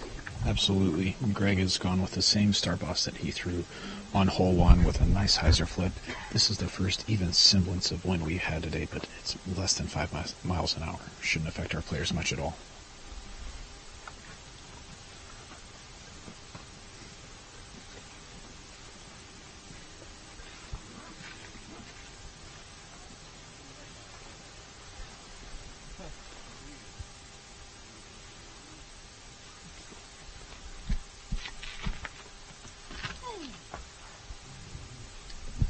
That is pushing over to the right side. He's going to want that to finish left. Looks like it's fighting back toward the open area. And long hair don't care. James Conrad getting it done out there. Absolutely crushed on that destroyer right there. I believe Nikko has a destroyer in his hand as well.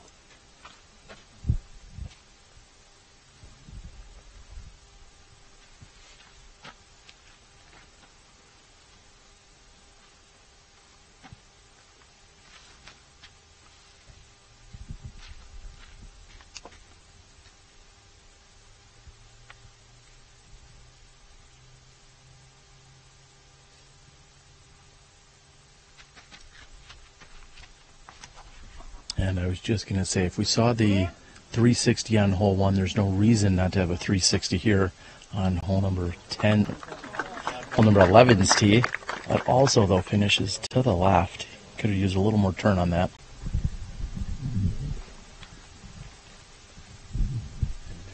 Nicholas has opted for a defender again for his long distance shots.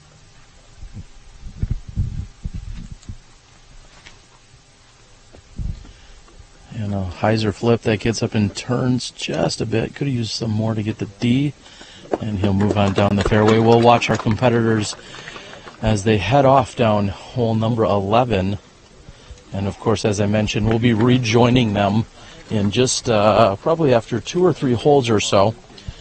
We'd like to say again, thank you guys for joining us and for tuning in. Robert, as we said just a hole or two ago, this is your first time officially visiting, well, in person, right, the Maple Hill course instead of virtually and online. And we'd like to thank all of you for joining us and hope that you're out there liking and sharing the video so everyone can see what's going on. Has there been any surprises or anything that you didn't necessarily expect now that we're 10 holes into the round?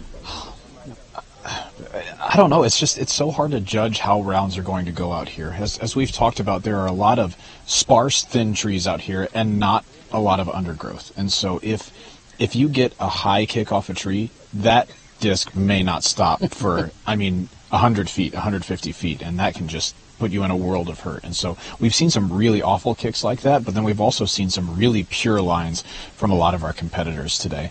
I didn't really know what to expect. I know that it's awesome.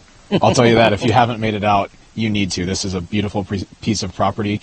I don't know if we're going to have any daylight left when the round's over, but I'm very highly considering throwing just a few holes just to, see how difficult it is. Because I'm watching how difficult it is, but until you throw it, you don't really know for sure. Well, it has been great out here. Of course, this is, again, round 3. We're going to be concluding the event tomorrow.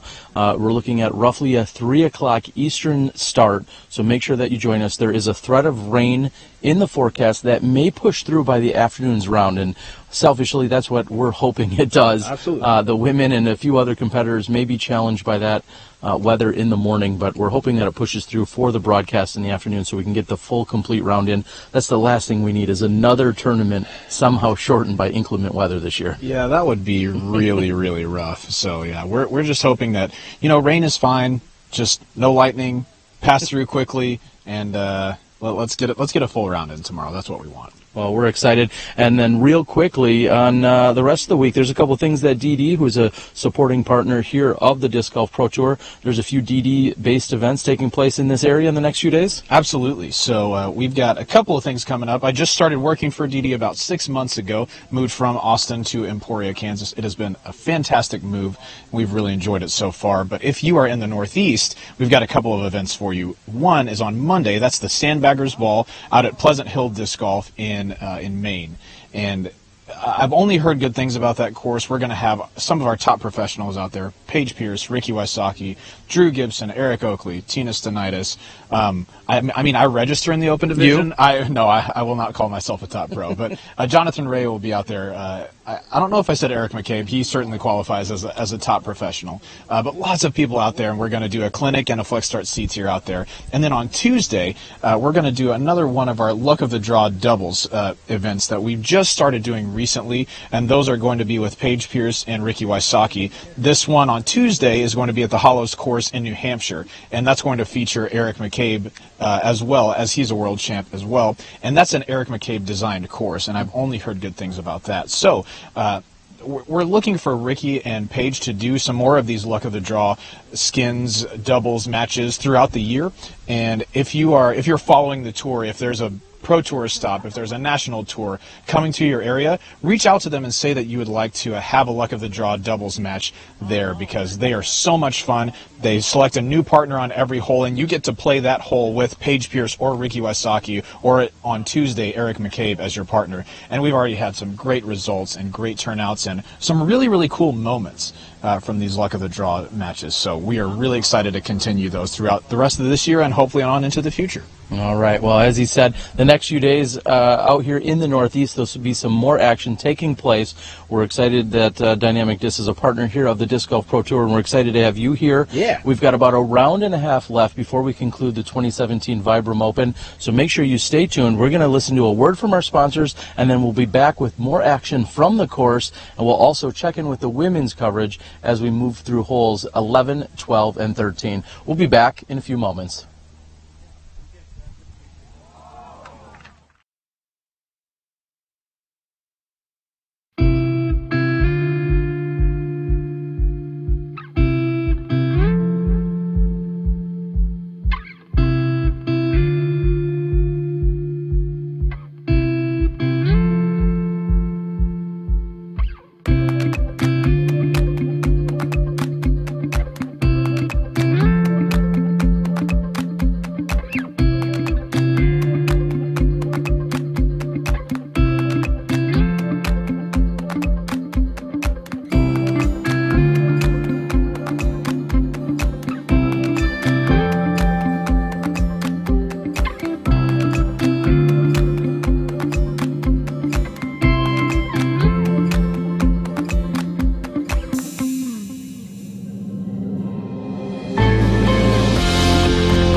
Spectacular views like these and championship-level play like this can mean only one thing.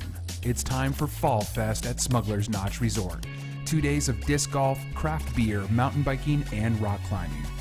Featuring live music from Cat Wright, Red Barat, and more. Also the 2017 Discraft Green Mountain Championship, the biggest disc golf event in New England. Special group rates on lodging are available. Call today and stay while you play. So here we go on to the longest hole on the course for the ladies. The 670-foot par 4 hole 11. Let's start this with Jessica Weiss. She's on the chase card, but she is playing very well. Through 10 holes, she's had 4 birdies, a bogey, and a very tough double bogey. But she's currently sitting in 4th place. The beautiful tee at hole 11, and now we're ready to go for Valerie Jenkins on the tee. So Valerie has 2 birdies on the day. Vanessa Van Dyken also has 2 birdies on the day. Paige Pierce and Katrina Allen have 3 and 4 birdies respectively. This is a show of exactly how you need to play the game of disc golf. You play consistent, you play steady, you make sure you get your pars, you don't put up any big numbers, and when the course gives you a chance, you take the birdie. And that is what Valerie is doing. Here's Vanessa Van Dyken. All of the ladies so far have cleared the trees, although Valerie just barely. She might be on the edge and have a very awkward lie. And Vanessa Van Dyken. Here is Vanessa's second shot. Well, I think she's going to be happy with that. She gave herself a look at birdie. She's got about 25 feet to the elevated basket here on hole 11. Valerie Jenkins just wants to get this close.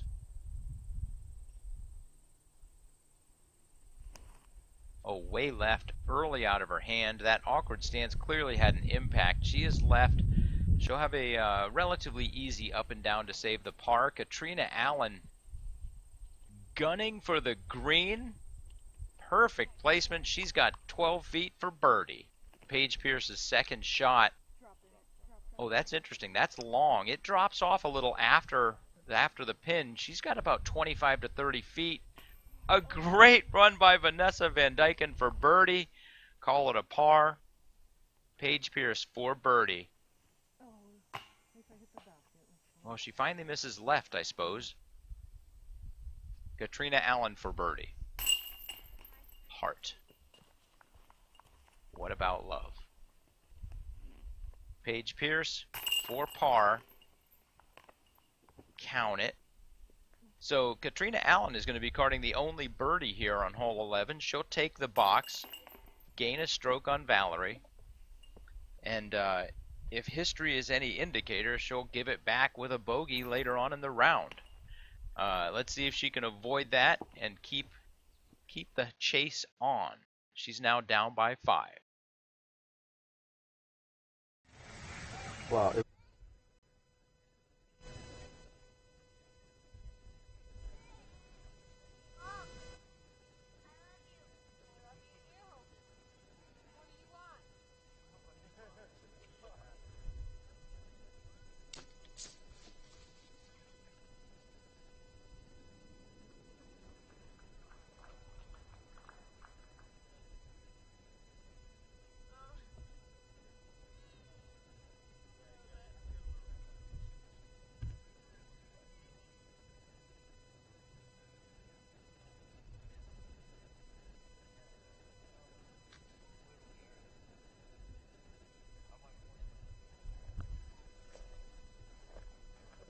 All right, I'd like to.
At Disc Golf Center, we strive to provide the best customer service and value. With our live inventory of over 20,000 discs, we have the widest selection and the best prices. Check out discgolfcenter.com to see what we have to offer, including free shipping within the United States on all orders over $12 and a customer rewards program that gets better over time. discgolfcenter.com, the world's largest disc golf store.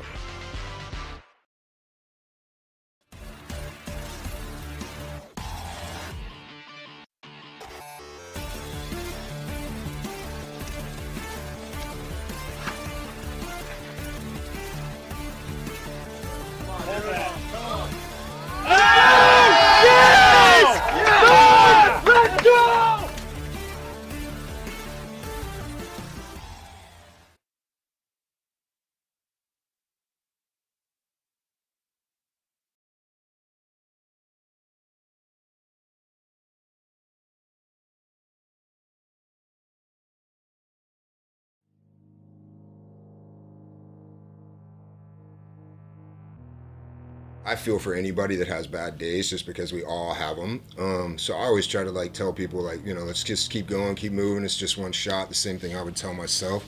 Try to give them a little reinforcement even as a competitor, because the better your competitors play, you normally, you know, you're going to try to play better than that also. So just try to positive vibe, push something out there and give them a little word of confidence. I try to encourage them. It's tough. It's really tough because we've all been there where, you know, you kind of get into this cycle of despair. You know, it's like disc golf, that happens in disc golf to all of us, and you know what it feels like, and it's tough to know the right thing to say to somebody. It's just a situational thing. If it's one of my best friends, I'm going to try to help him out and be like, hey, come on, man, you got this. And if it's someone I don't know, I'm kind of just going to be like, well, I mean, you're kind of on your own. I don't know you. I'm not going to approach you like, hey, you got it. You know, it's a hard thing to help someone with when you don't know them. Can that affect your game when it happens? Yeah, I mean, there's people who freak out all the time and are known for that, and it affects people in the group, but sometimes you just have to look past it and just worry about yourself and let them do what they're going to do, because they're going to do it no matter what. Sure, yeah. I mean, I actually, like, I'm a big advocate of kind of like a good mojo amongst the group and how that can positively influence everybody. So I always try and root for everybody on the card. I think if you're ever in a position where you're rooting for somebody or not rooting for somebody, and then they do good stuff, it can negatively impact you. And so it's always about trying to keep a positive energy on the card, and, you know, ultimately all moving up on, you know. I actually think that's a really important thing, and people you're playing with and everybody staying positive, getting along, rooting for each other, that kind of feeling that everybody has, I think, leads to success.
That's what we do now? Oh, it's beautiful. All right, welcome back, everyone. Robert McCall and Terry Miller, the Disc Golf Guy. Our lead card, I see Nikko hustling up the fairway here, or should I say the walkway, to join us on hole 13. We're going to get back with them in just a few moments. We don't have signal here at the green, so we're going to be able to follow the tee shots, and then we're going to get some action from our other cards on hole number 14. Robert, you ready for an ace? Absolutely. I mean, any ace is cool, but, I mean, this would be a cool one. You know what? Just any old ace. I'll settle for any old. We've got one already. That's right. Let's see what happens here on hole number 13.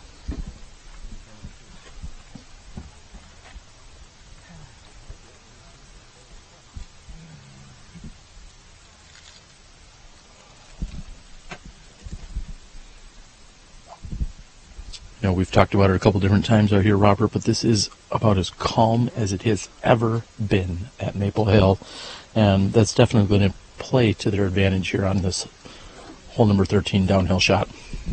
Absolutely. This is 405 down to the pin. I would assume it plays probably closer to about 330, 340, but it's really difficult to control the angle on such a steep decline, and so I assume we'll see a lot of probably mid-ranges from our players, just on straight lines that won't deviate much to the right or the left, and so it really just tests their ability to hit a line. Been able to make that one. Definitely should have been able to hit chains. Sink one.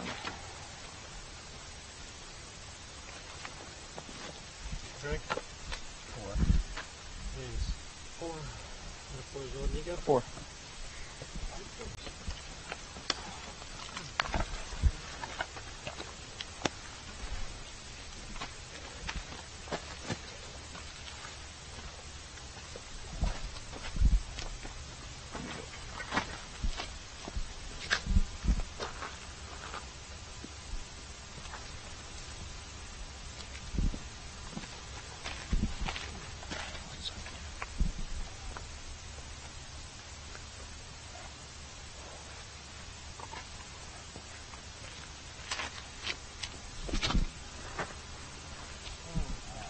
And looks like that turned over on him. He's still on the hillside, but he's going to have a relatively open line, and that's critical here.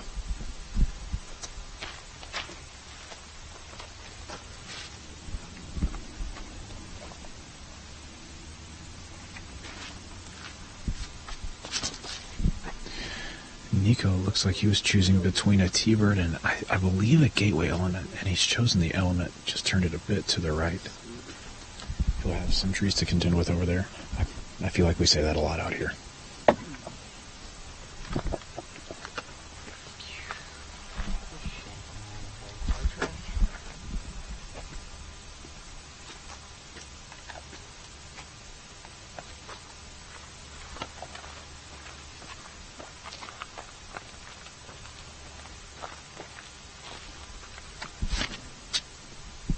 A trusty eagle here by Gregg Barsby, however, that turns over to the left side. We've yet to see someone penetrate the gap here.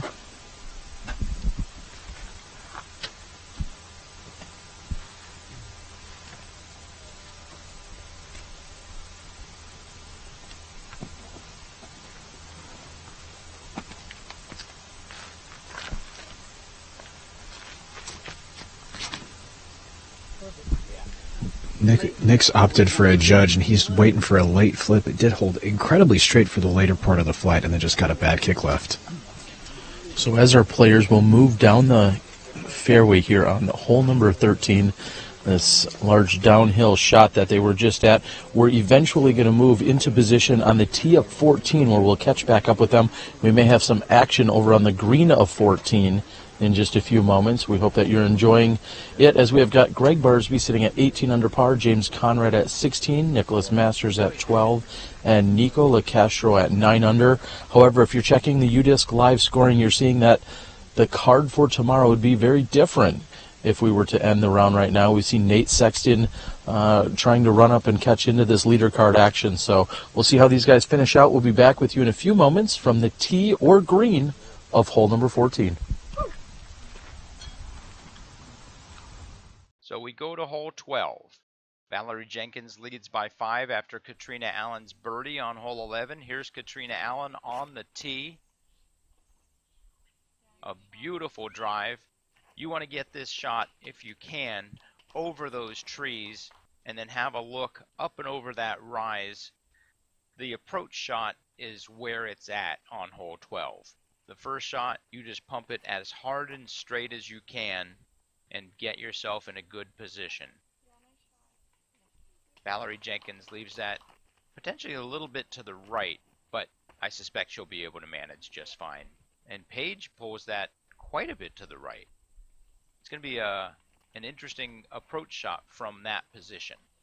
And Vanessa leaves that a little bit short. Doesn't have quite the distance of the other players on this card. Here's her second shot. She's going basically straight over the right edge of that little green leaf hanging off to the right. Perfect, right through that leaf, and it fades off left. She's right in the alley. She's got a really good look to go up and down and card the par on this difficult hole 12. Here's Valerie Jenkins' second shot. Right in the maw. A great shot by Valerie Jenkins. She should also have a relatively easy up and down. Katrina Allen attacks it. A beautiful little action to the right. Katrina Allen's going to be down there probably within 60 feet, maybe even having a look at birdie. And Paige Pierce with the farthest drive of the bunch. She needs that to turn right. It fights through, but gets tangled up. Paige relaxing on the stone. What was that movie? Romancing the Stone? I don't think Paige was romancing that stone. Vanessa Van Dyken, a very nice shot. She's got about 15 for par. Katrina Allen, third shot. She just wants to get this close. She's got to try to find the right alley to take. She decides the Heiser route is the way. I would say I have to agree. She puts that 5 feet away for a drop-in par. Valerie Jenkins, third shot. Nice up. And Paige Pierce actually has a run at birdie.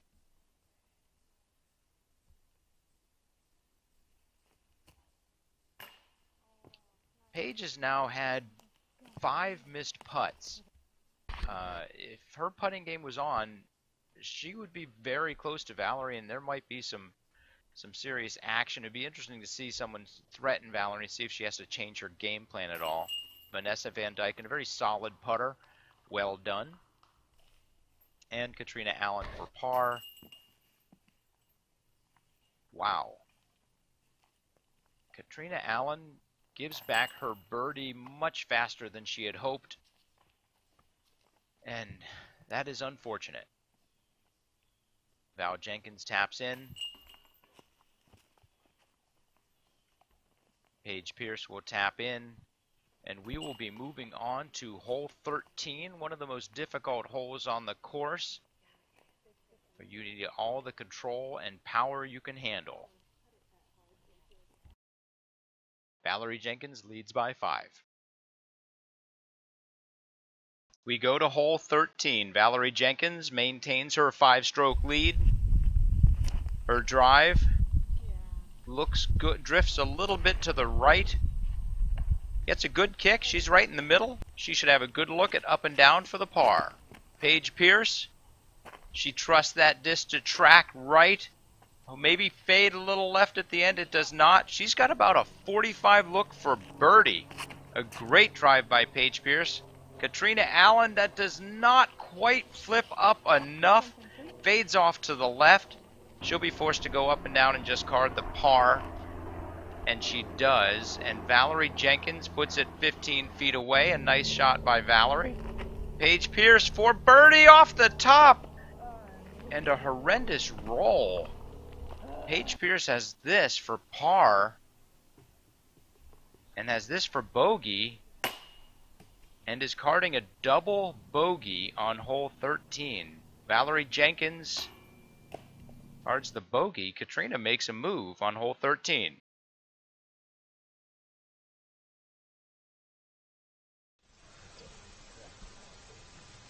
Good.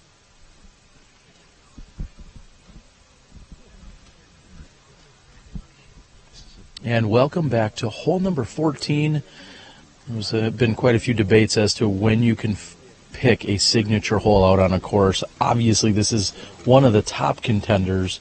There's so many gorgeous holes, but this has to be one of the top 2 or 3. Absolutely. It's a beautiful tee shot, but also extremely daunting. I mean, water carry for 95, 98% of the flight. You can choose to cut your right hand backhand hyzer off early and play into the woods on the left and just pitch up for a 3, but you can even get in trouble in the woods on the left. And so I'm interested to see if we'll see any aggressive play or if we'll just see people playing safe and trying to take their 3 on this hole. I hope that you've been enjoying the coverage of the women for the entire round up into this point. We'll be picking back up with them as we walk over to the approach shots here on 14, and I think we're ready to go.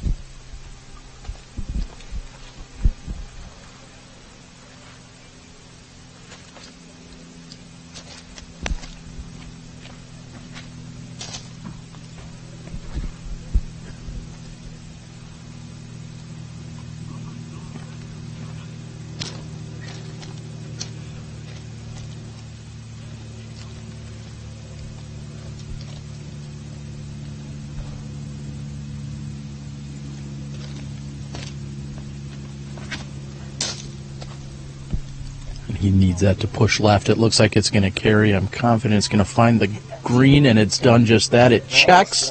What a shot by James Conrad. That is perfectly placed. Extreme amount of trust in his disc right there. James put it on the exact line he wanted and wasn't scared of the water at all.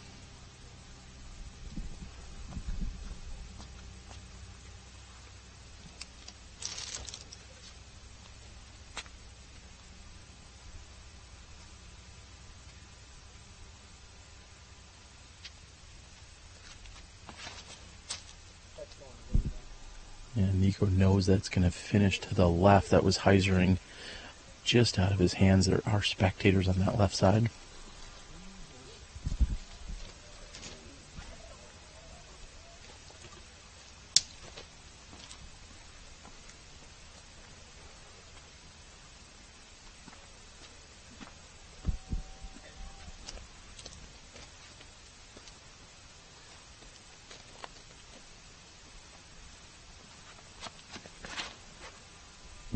I believe this is a Thunderbird for Gregg. He's played a straighter line instead of playing it out over the water quite as much. He's gotten a nice little check. Looks like he'll be right around the circle's edge for his look at a birdie 2, staring at the water.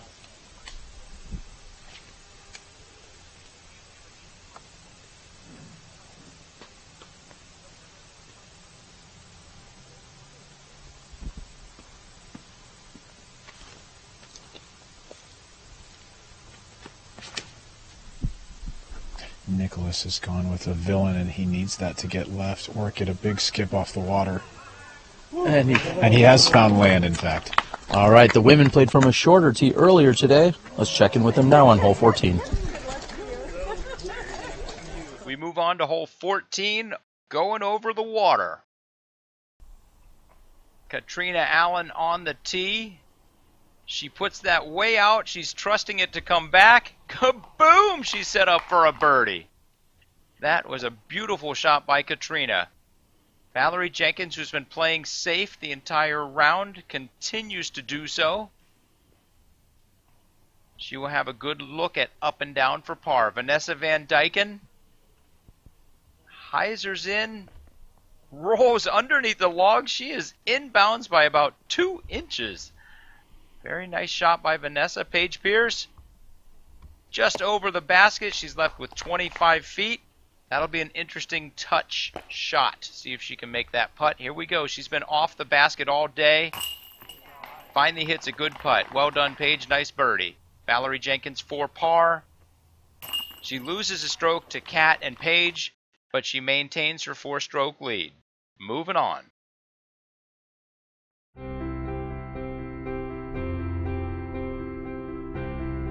Achieving greatness requires hundreds of days of preparation, which is why the people at Vibram have worked for over 3 years to make their first ever distance driver the longest and straightest in the game. Introducing the new Vibram Lace, helping you achieve your greatness.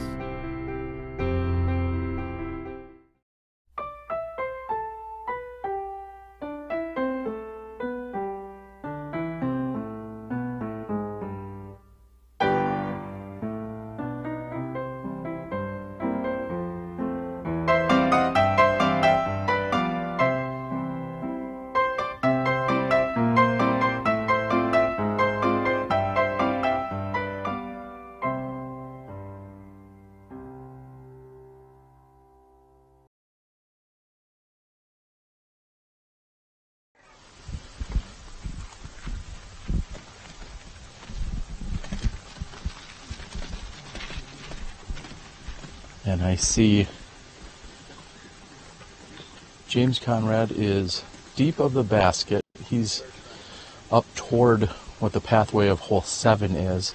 Also here on the left side, I see Nikko Locastro, and it looks like Nicholas Masters may be next to putt. One of my favorite parts about hole 14, besides the beautiful tee, the very challenging green, is then also the gallery that has a great position to spectate here on hole number 14's green.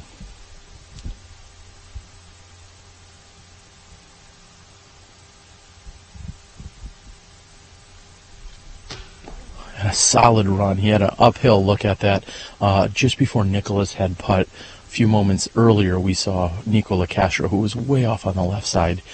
He had really no other option but to lay up from about 100 feet to the pin. This is Barsby from 28 feet.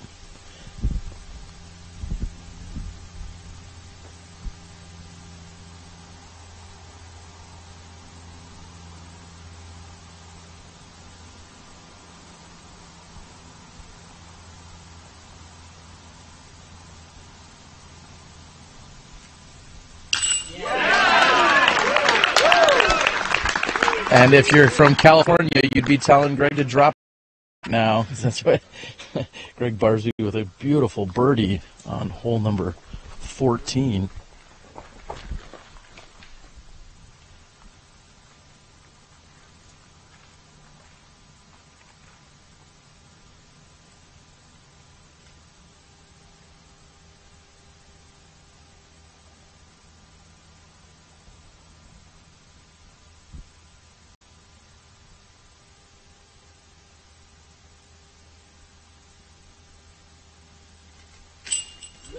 And Conrad fighting to stay on this leader card as we move into the final day tomorrow. That's going to push him to 17 under par. There's a charging Ricky Wysocki, a charging Nate Sexton, and things are getting good, as they may say, or I just make that up. We're going to move on to 15 right here at Maple Hill.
James Conrad asking for the miss. However, that's going to hit high right tree, kick to the left, and travel quite a ways backwards. That was a really rough kick for James.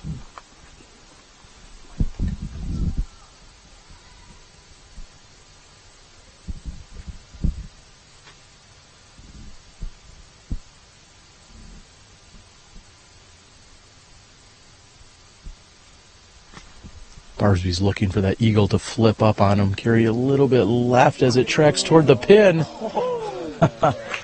Did he switch back to the Firebird there? It looked like he was maybe trying to ace that. No, that was his Eagle. I believe it's an Eagle L or Eagle X or Eagle XL if you're larger. It was a joke. Okay, I know what disc it was. Gosh, man. I just thought he would ace it, you know? Whatever. I just wish I was an XL. It's okay. Oh, and Nikko says, oh my goodness, out of his hand, and he gets a brutal kick to the right side. It looks as if anything right or left and short is a world of hurt, and that's what I think Nikko's going to find over there.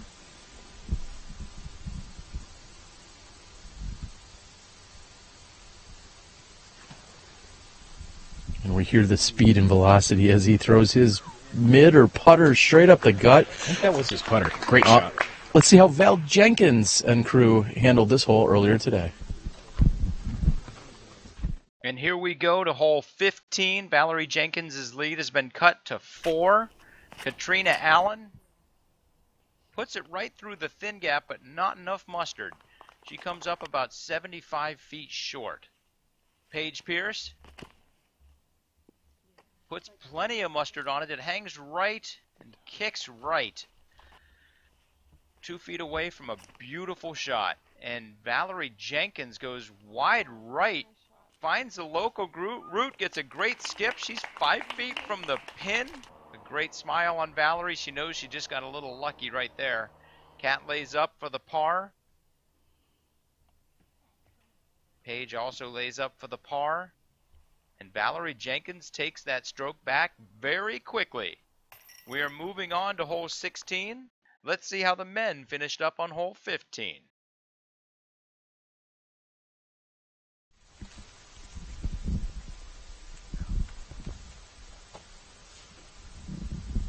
And right now I think Nikko or Conrad would gladly trade in their shots for how Val Jenkins put it down the fairway.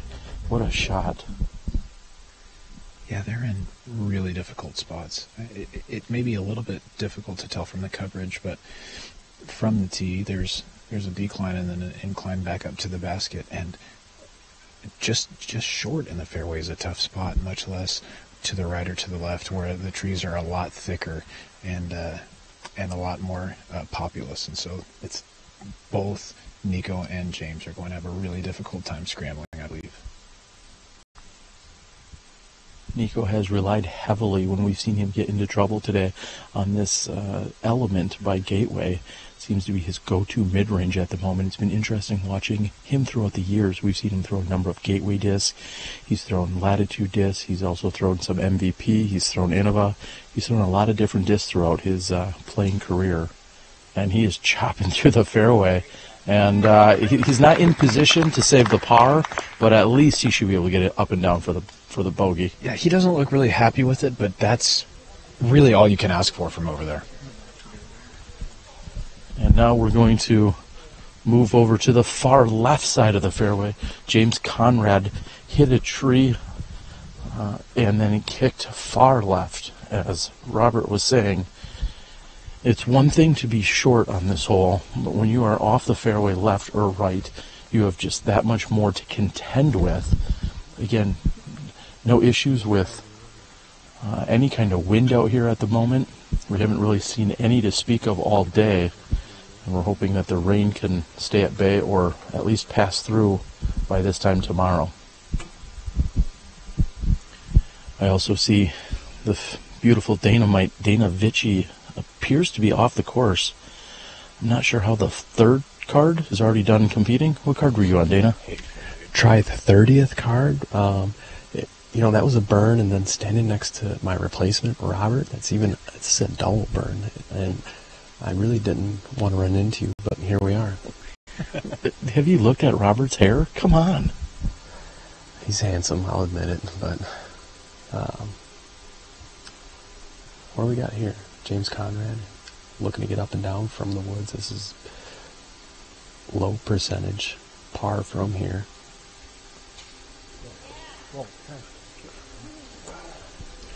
And that's carried right. He's gone with the roller, as Dana was saying, a low percentage shot. But he's trying to make the best that he can with it, trying to, again, stay on this leader card for tomorrow.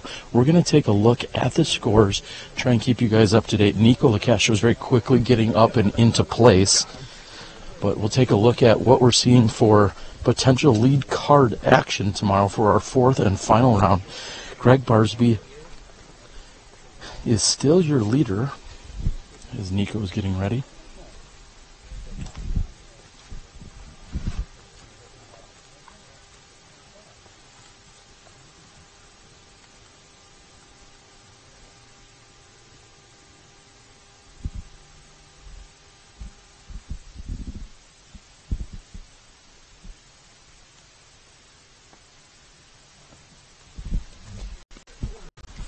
Trying to go right through the thin gap there is Locastro. Yeah, an extremely technical gap, and Nikko punches his discs in anger. He's going to be really frustrated with a 4 here, but and with that tee shot, I don't know how you could expect much else at this point. I'm not sure that was a punch in anger. I believe that he just thought they were a little too domey, and he wanted to flatten them out potentially. A little bit. Not so much overstability. Pro tip: don't do that while you're on the course. It doesn't help a lot. So, again, looking at this lead card potential for tomorrow, we've got Barsby and Wysocki both sitting at 19 under par, Conrad at 17, along with Nate Sexton.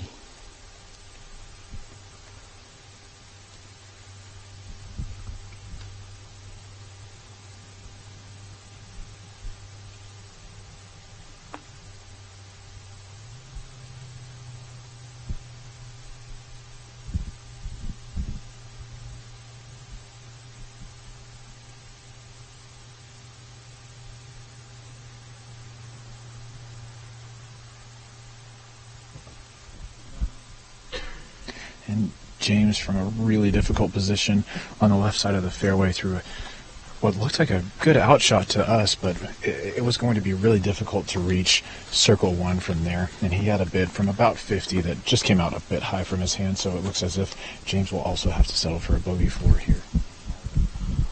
A little earlier today, we saw that Nate Dawson came in with the hottest score of 9 under par. Right now, Ricky Wysocki is 9 under through 17. Wow.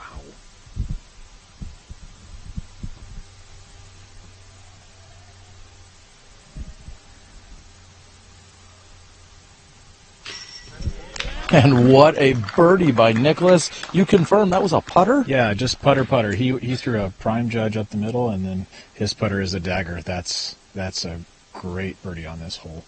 Well done by Nick. He's not going down without a fight at this point.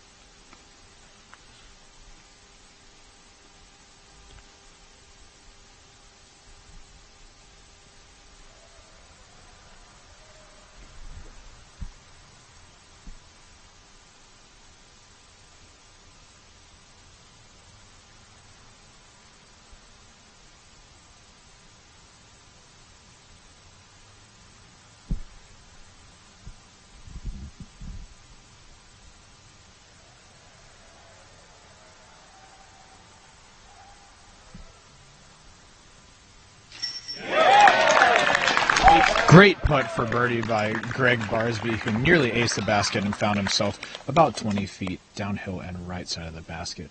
That's Barsby is really putting it together a really solid round here. Ace, some difficult birdies, playing pretty clean golf so far. And just moments before Gregg Barsby put in his birdie putt, for literally just a few seconds, Ricky Wysocki had taken the outright lead. He has birdied 6 out of the last 6 holes, 7 out of the last 8 holes, and finds himself now tied with Gregg Barsby after Barsby converts as well. They are at 20 under par. We're moving on to hole 16. We'll see if Barsby can pull out in front.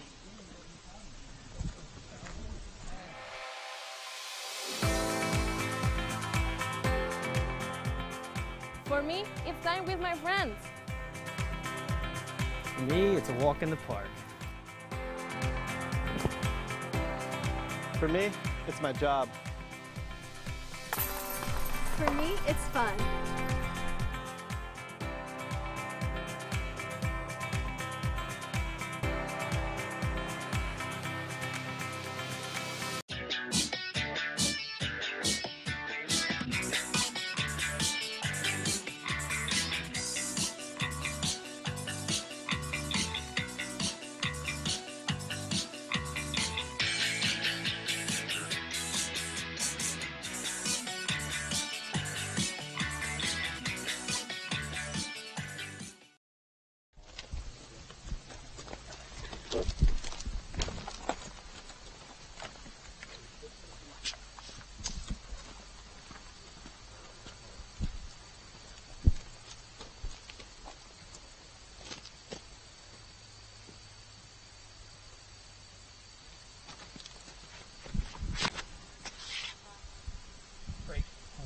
Oh, just getting past the main tree on this right side, but he does catch a tree that was hidden behind it. Nicholas will be second to throw.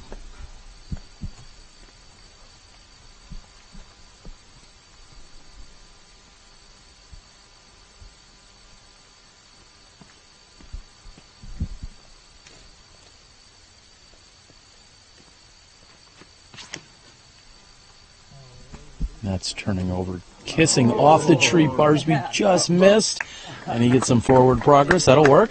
That's a nice little redirection there. It's not like he was going to be in a really terrible spot, but it was certainly turned over too much. Good little tree kick.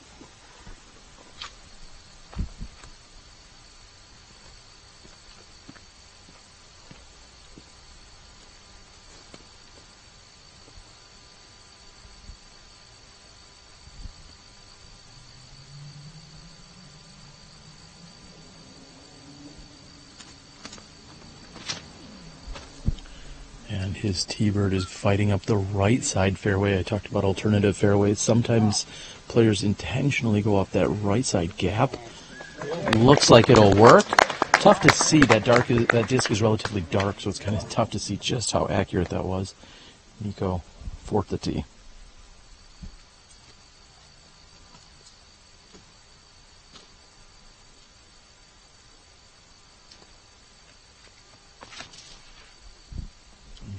Getting back in line with the white disc. We saw 3 white drivers, a great kick by Nikko, and boom! We're moving on. Let's see how the women did on 16. We move on to hole 16. Valerie Jenkins back to her 5-stroke lead over Katrina Allen. This is a tunnel shot if ever there was one, and Valerie pulls that off to the right, but there is a local route over there. She should have a decent up and down, and Katrina Allen goes off left. She is in trouble. That is going to be a very difficult, although I think Paige might have an even more difficult second shot. Here's Katrina Allen's second shot. How did she cut that corner? An amazing shot by Katrina Allen. She gets out inside circle 1. That might be the shot of the year by Katrina Allen. Paige Pierce also gets close. She's got about 35 to 40 for the birdie. And here's Valerie Jenkins' second shot. Crazy close. So Valerie's all set for the birdie. Paige misses the birdie, and Katrina Allen, with an insane second shot, saves the birdie. Well done, Katrina Allen. Not losing any ground here. Still down by 5.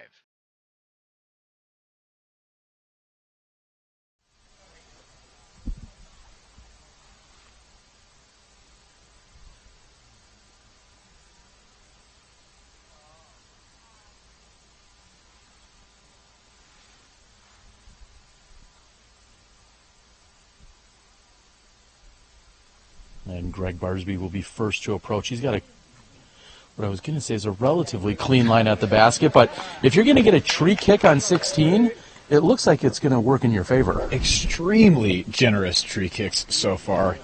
Great breaks for our lead card. And for Nikko, with a really bad break that he had off the tree on 15, it's nice to get one back right here. Again, a few moments ago, we were saying that Nate Doss had the hottest round of what I believe was the entire tournament at 9 under par. A few moments later, Ricky Wysocki completed his round, pushing him to 10 under par and fighting for the lead. That Wysocki guy's pretty good. Yeah, you know what those two guys have in common, Nate Dawson and Ricky Wysocki? Well, they're both world champions, right? They're both pretty tall. Multiple-time world champions. Yes, they're both pretty tall. But they're also both junior world champions. And just a little plug for an event that's going to be coming up next year. We've got the Junior World Championships in Emporia, Kansas, 2018, 2019, and 2020. So we are really excited about the development of the youth of our sport. So make sure and check out those Junior World Championships in the upcoming years.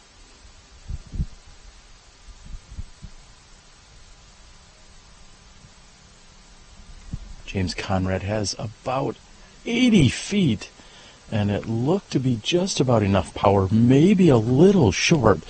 But if you're looking at anything inside 100 feet on this hole, you're going to be pretty happy with your tee shot, and very happy with his tree shot would be Nikko Locastro as he kissed off that tree, putting him within 15 of the basket. Nicholas Masters is opting for a forehand. I want to be mad at you for saying tree shot, but it's kind of well played. Like, a little bit well played. Every once in a while. Earlier I was worried about, well, kicking Steve Dodge off of the broadcast. I usually spend so much time having to correct him that I get sidetracked of what's going on. That's right. But we're glad to have you, Robert. Looking forward to having you tomorrow. This is Barsby to save his par.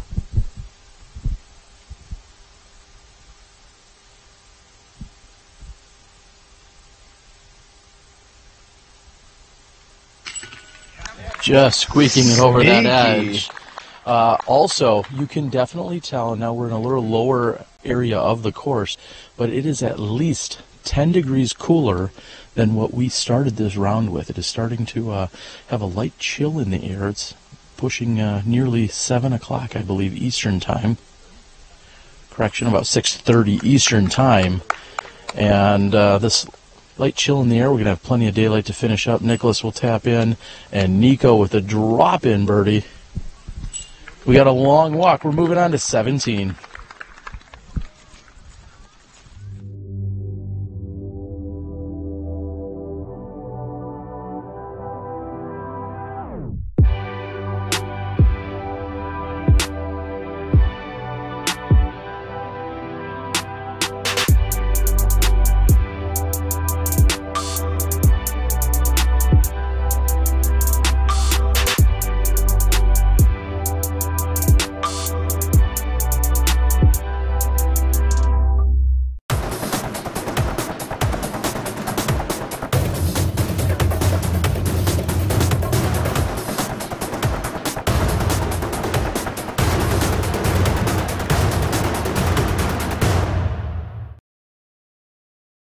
Spectacular views like these and championship level play like this can mean only one thing. It's time for Fall Fest at Smuggler's Notch Resort. 2 days of disc golf, craft beer, mountain biking, and rock climbing. Featuring live music from Cat Wright, Red Barat, and more. Also the 2017 Discraft Green Mountain Championship, the biggest disc golf event in New England. Special group rates on lodging are available. Call today and stay while you play.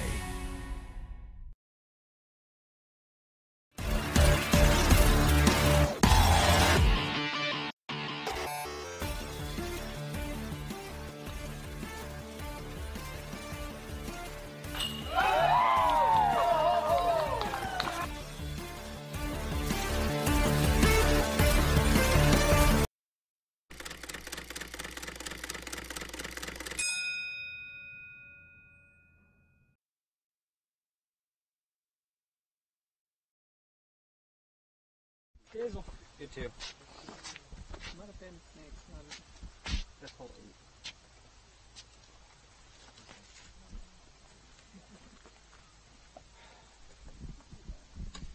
Nikko with the tee after the great birdie on hole number 16.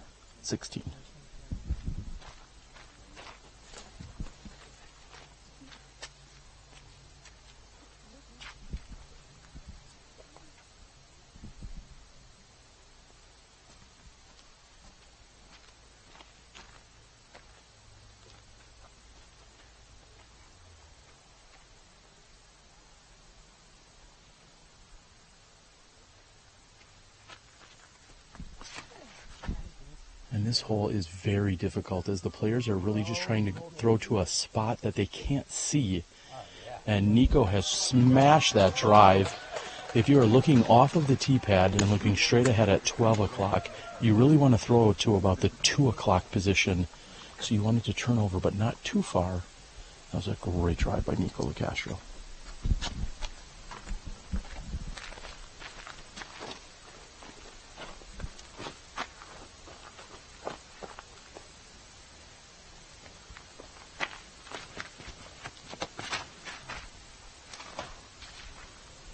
And not making it out of the gap, hitting the tree on the right side is Barsby.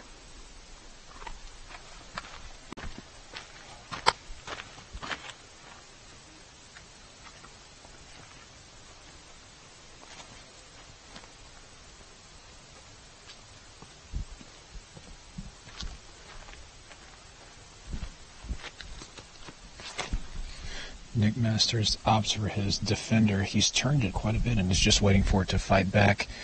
I wanted to check the tee sign to confirm, but it looks like it's 475 feet to clear to the preferred landing zone. So these guys are having to really unload on these discs to get them in the spot they want.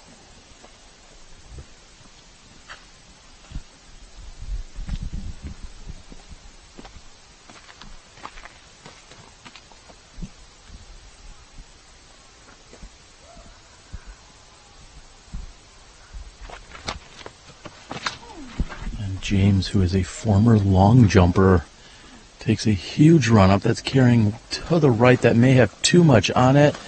And we will see Gregg Barsby's in a position I've never seen a top-level player get to before. We've got our challenges. Let's see how the women did on 17. And we advance to hole 17. Valerie Jenkins still leads by 5. Big thanks to DGA for sponsoring the Pro Tour and for providing the mock X baskets on the Maple Hill course. Valerie Jenkins puts her drive in a very good position. She should have a great look at up and down on this dogleg par 4. Katrina Allen goes quite a bit left. She should have a look, but that is going to be a much more difficult approach shot. And Paige Pierce puts herself in good position as well.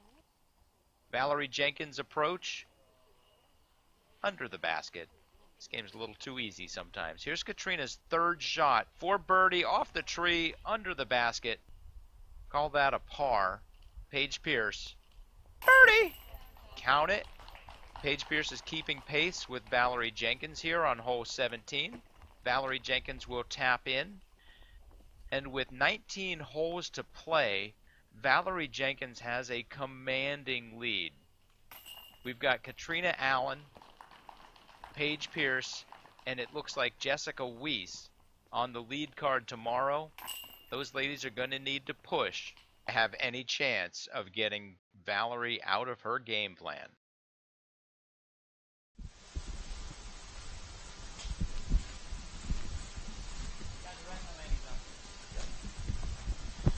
And Gregg Barsby informing a few of us that we were right in his landing zone.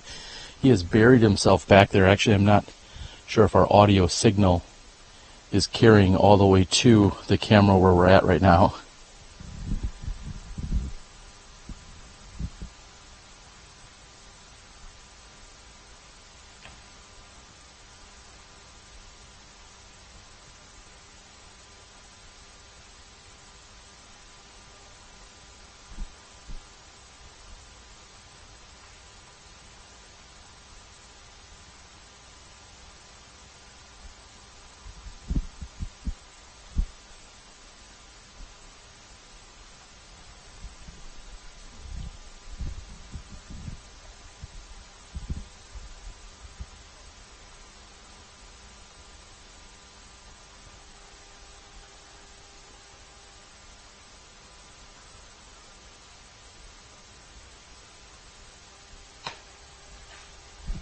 And Gregg Barsby does not make it out of the opening. Earlier I spoke of alternative fairways, and Barsby is certainly looking for one right now. He's looking for anything that resembles a fairway at the moment.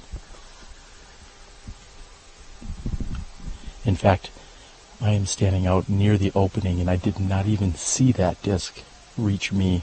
I could hear it, but I did not see it. So Gregg Barsby is still trying to fight out of this rough here on the lower right side.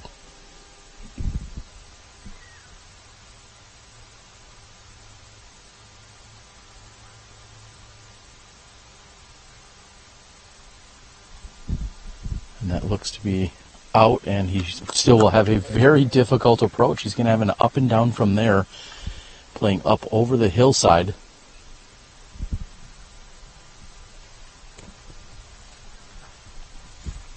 We're going to continue to push toward the landing zone here on hole number 17. And Robert, I'm looking at the board right now. Gregg Barsby finds himself, until this hole is complete at least, finds himself at 20 under par, tied with Ricky Wysocki, and sitting 2 back of them is Nate Sexton and James Conrad. Yeah, I think barring absolute implosion, we'll see Barsby on the lead card tomorrow. But if he has a bad last couple of holes, it's really hard to know what that score might end up like. It's really hard to know if Gregg should have re-teed or not there. It's never a consideration that you want to have to take into account, but when you're super buried like that, it might have been worth it. It's just really hard to know. Yeah, I think that's a little bit extreme. He didn't know what he had down there until he got down there. Yeah, I'm saying after he surveyed the situation, that would be, yeah, that's hard either way.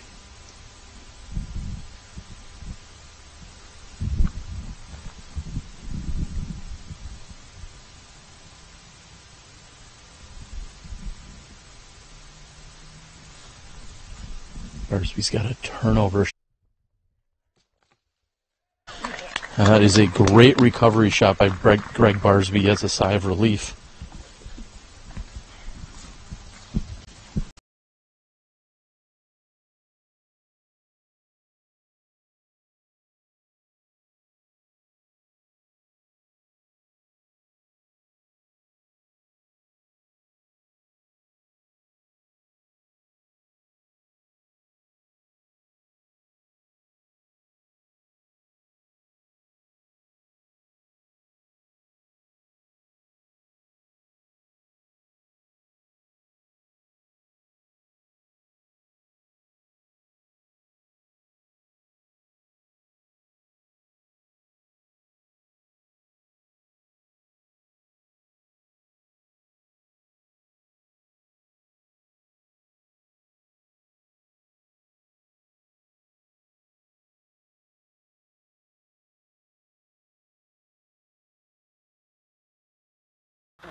James Conrad outstretched to the left. We would have been too short for that one. Oh, definitely. But with James taking birdie and with Gregg taking bogey here, they'll just be separated by one stroke going into 18.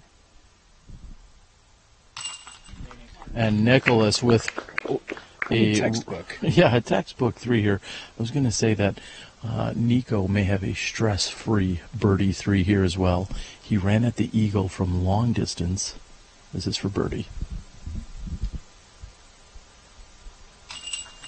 And he's in. We're going to move on to our 18th hole of the round. Stay tuned. You're watching live disc golf right here at the 2017 Vibram Open.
And we're all good here on the 18th hole.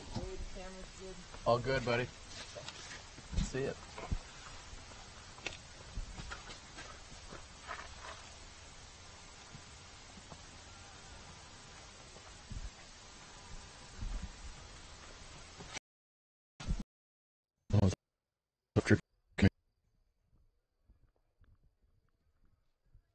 We're all good. He's looking to put a show on for us, and that is filtering left and Cactus. We're not afraid of.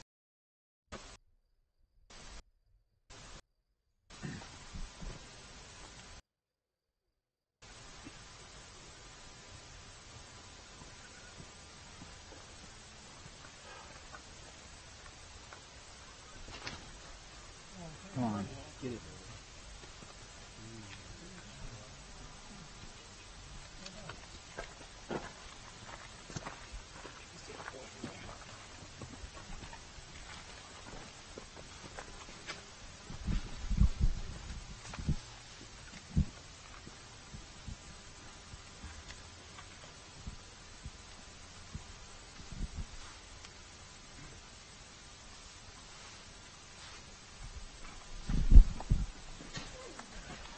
James has played the very aggressive roller line with a Roadrunner. Clipped an early tree and I think clipped another one right behind it. So he's going to have probably a limited amount of options to get near the green for his par 4 here.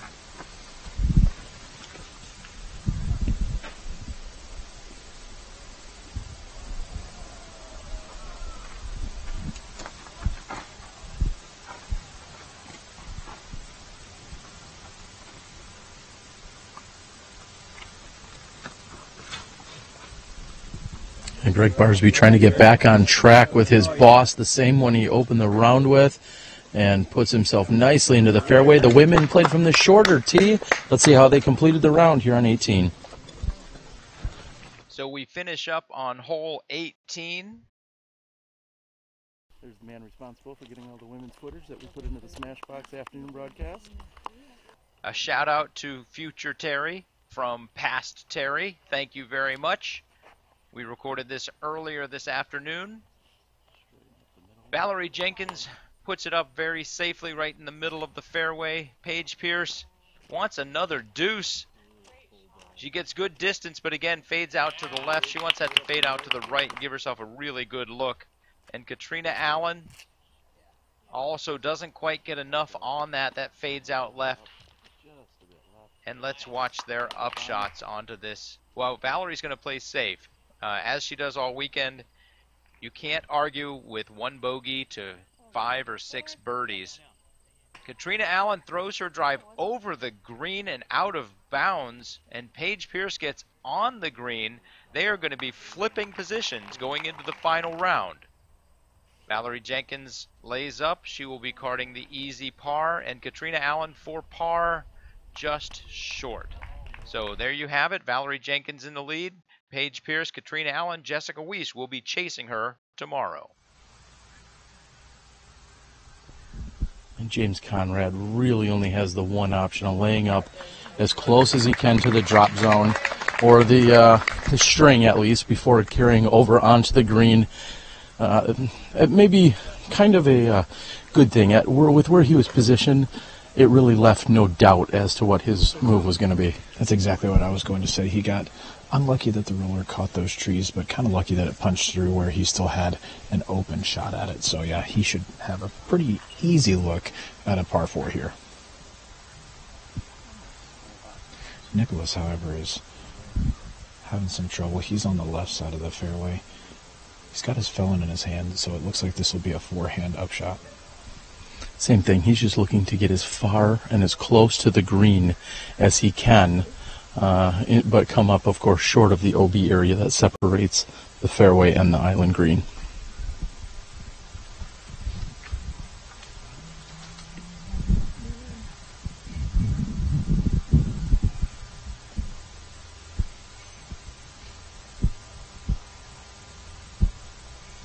I believe that was actually Barsby's Glow Eagle or Glow Firebird, wasn't it? That he switched up to? Looks just like it.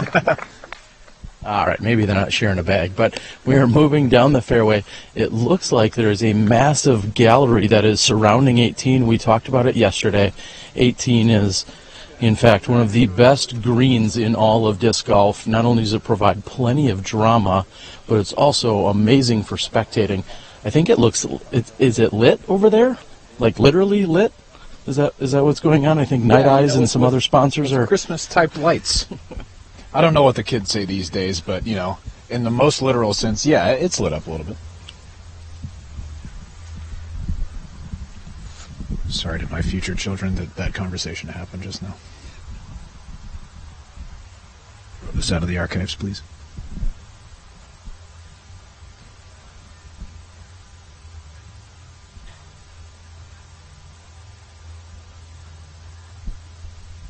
And nothing but crickets as we watch Nikko try to get onto the green.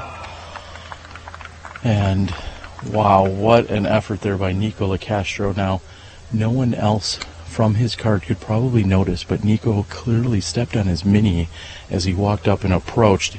And I only say that because I watched it stand straight up. Again, he's playing in the long grass. I guess he could have disturbed the grass around it, which could have then lifted the mini. Very minor, but something I noticed as he was releasing.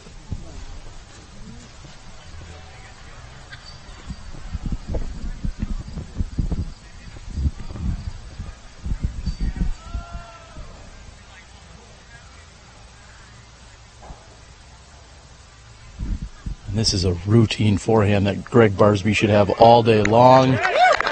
And the gallery indicates just how good of a shot that was for you.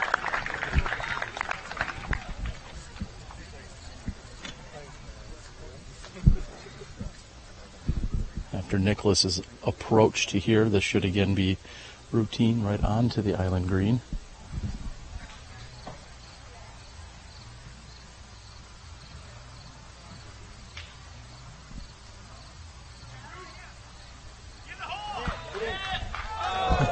And the gallery just behind the rock wall calling for that to get in. Do you think this is a jump putt from James? He's got a perfect gap through the trees. If he should play this out and around to the left, which is exactly what he appears to be lining up, he would be crazy to go through that tree gap. Okay, I hear your point, but counterpoint, consider how awesome it would be. I totally agree. Okay. But he's going to play it smart and around. Yeah, probably so.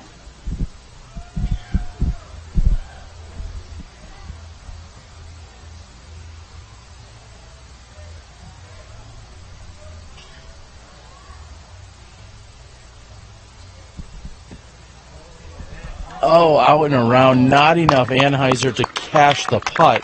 However, he's going to walk away with a par, and he's going to, more importantly, find himself on this leader card tomorrow. Something that he's become very accustomed to here on the Disc Golf Pro Tour and beyond. Absolutely. I think we're going to have a fantastic leader card tomorrow shaping up. I think that our fates are sealed, so we're going to be seeing Ricky Wysocki, Gregg Barsby, Nate Sexton, and James Conrad for our leader card tomorrow, and I can't wait to see these guys attack the course. It's been an absolute exhibition today. And charging hard today was Nate Doss and Paul McBeth with 9 under and 7 under respectively. They are in striking distance on the second card.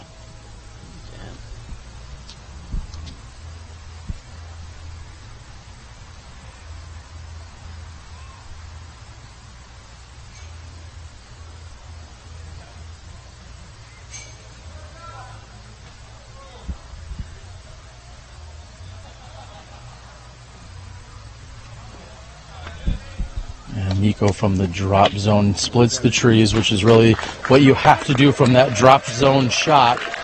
And Gregg Barsby with a roarous applause.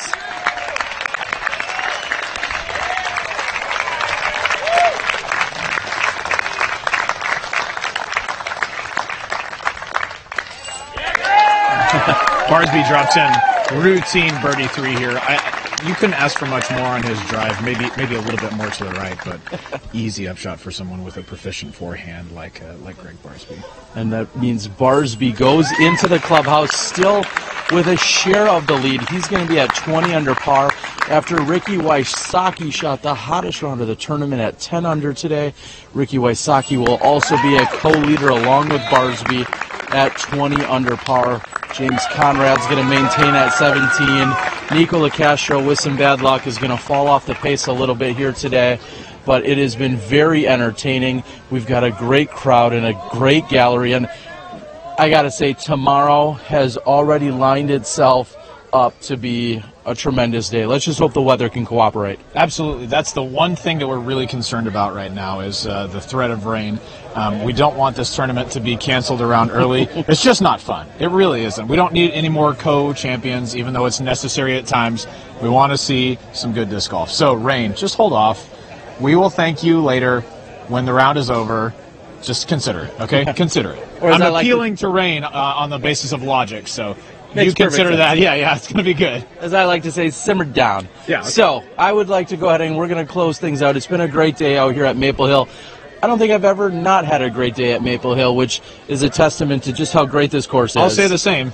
Day number 1, great day. 1 for 1 for Robert McCall. So for our amazing crew back in Milwaukee, who sits down for this entire day and enjoys the show and also helps produce it and put it on, that's Gary to the O, along with Johnny V. Of course, the amazing camera crew out here.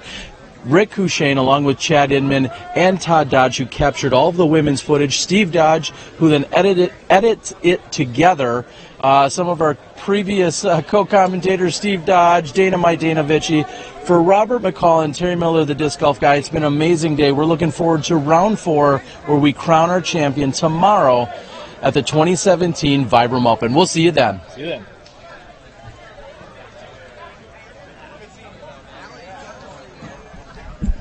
Yeah, buddy. Bring it in.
Ricky Wysocki, birdie on 3.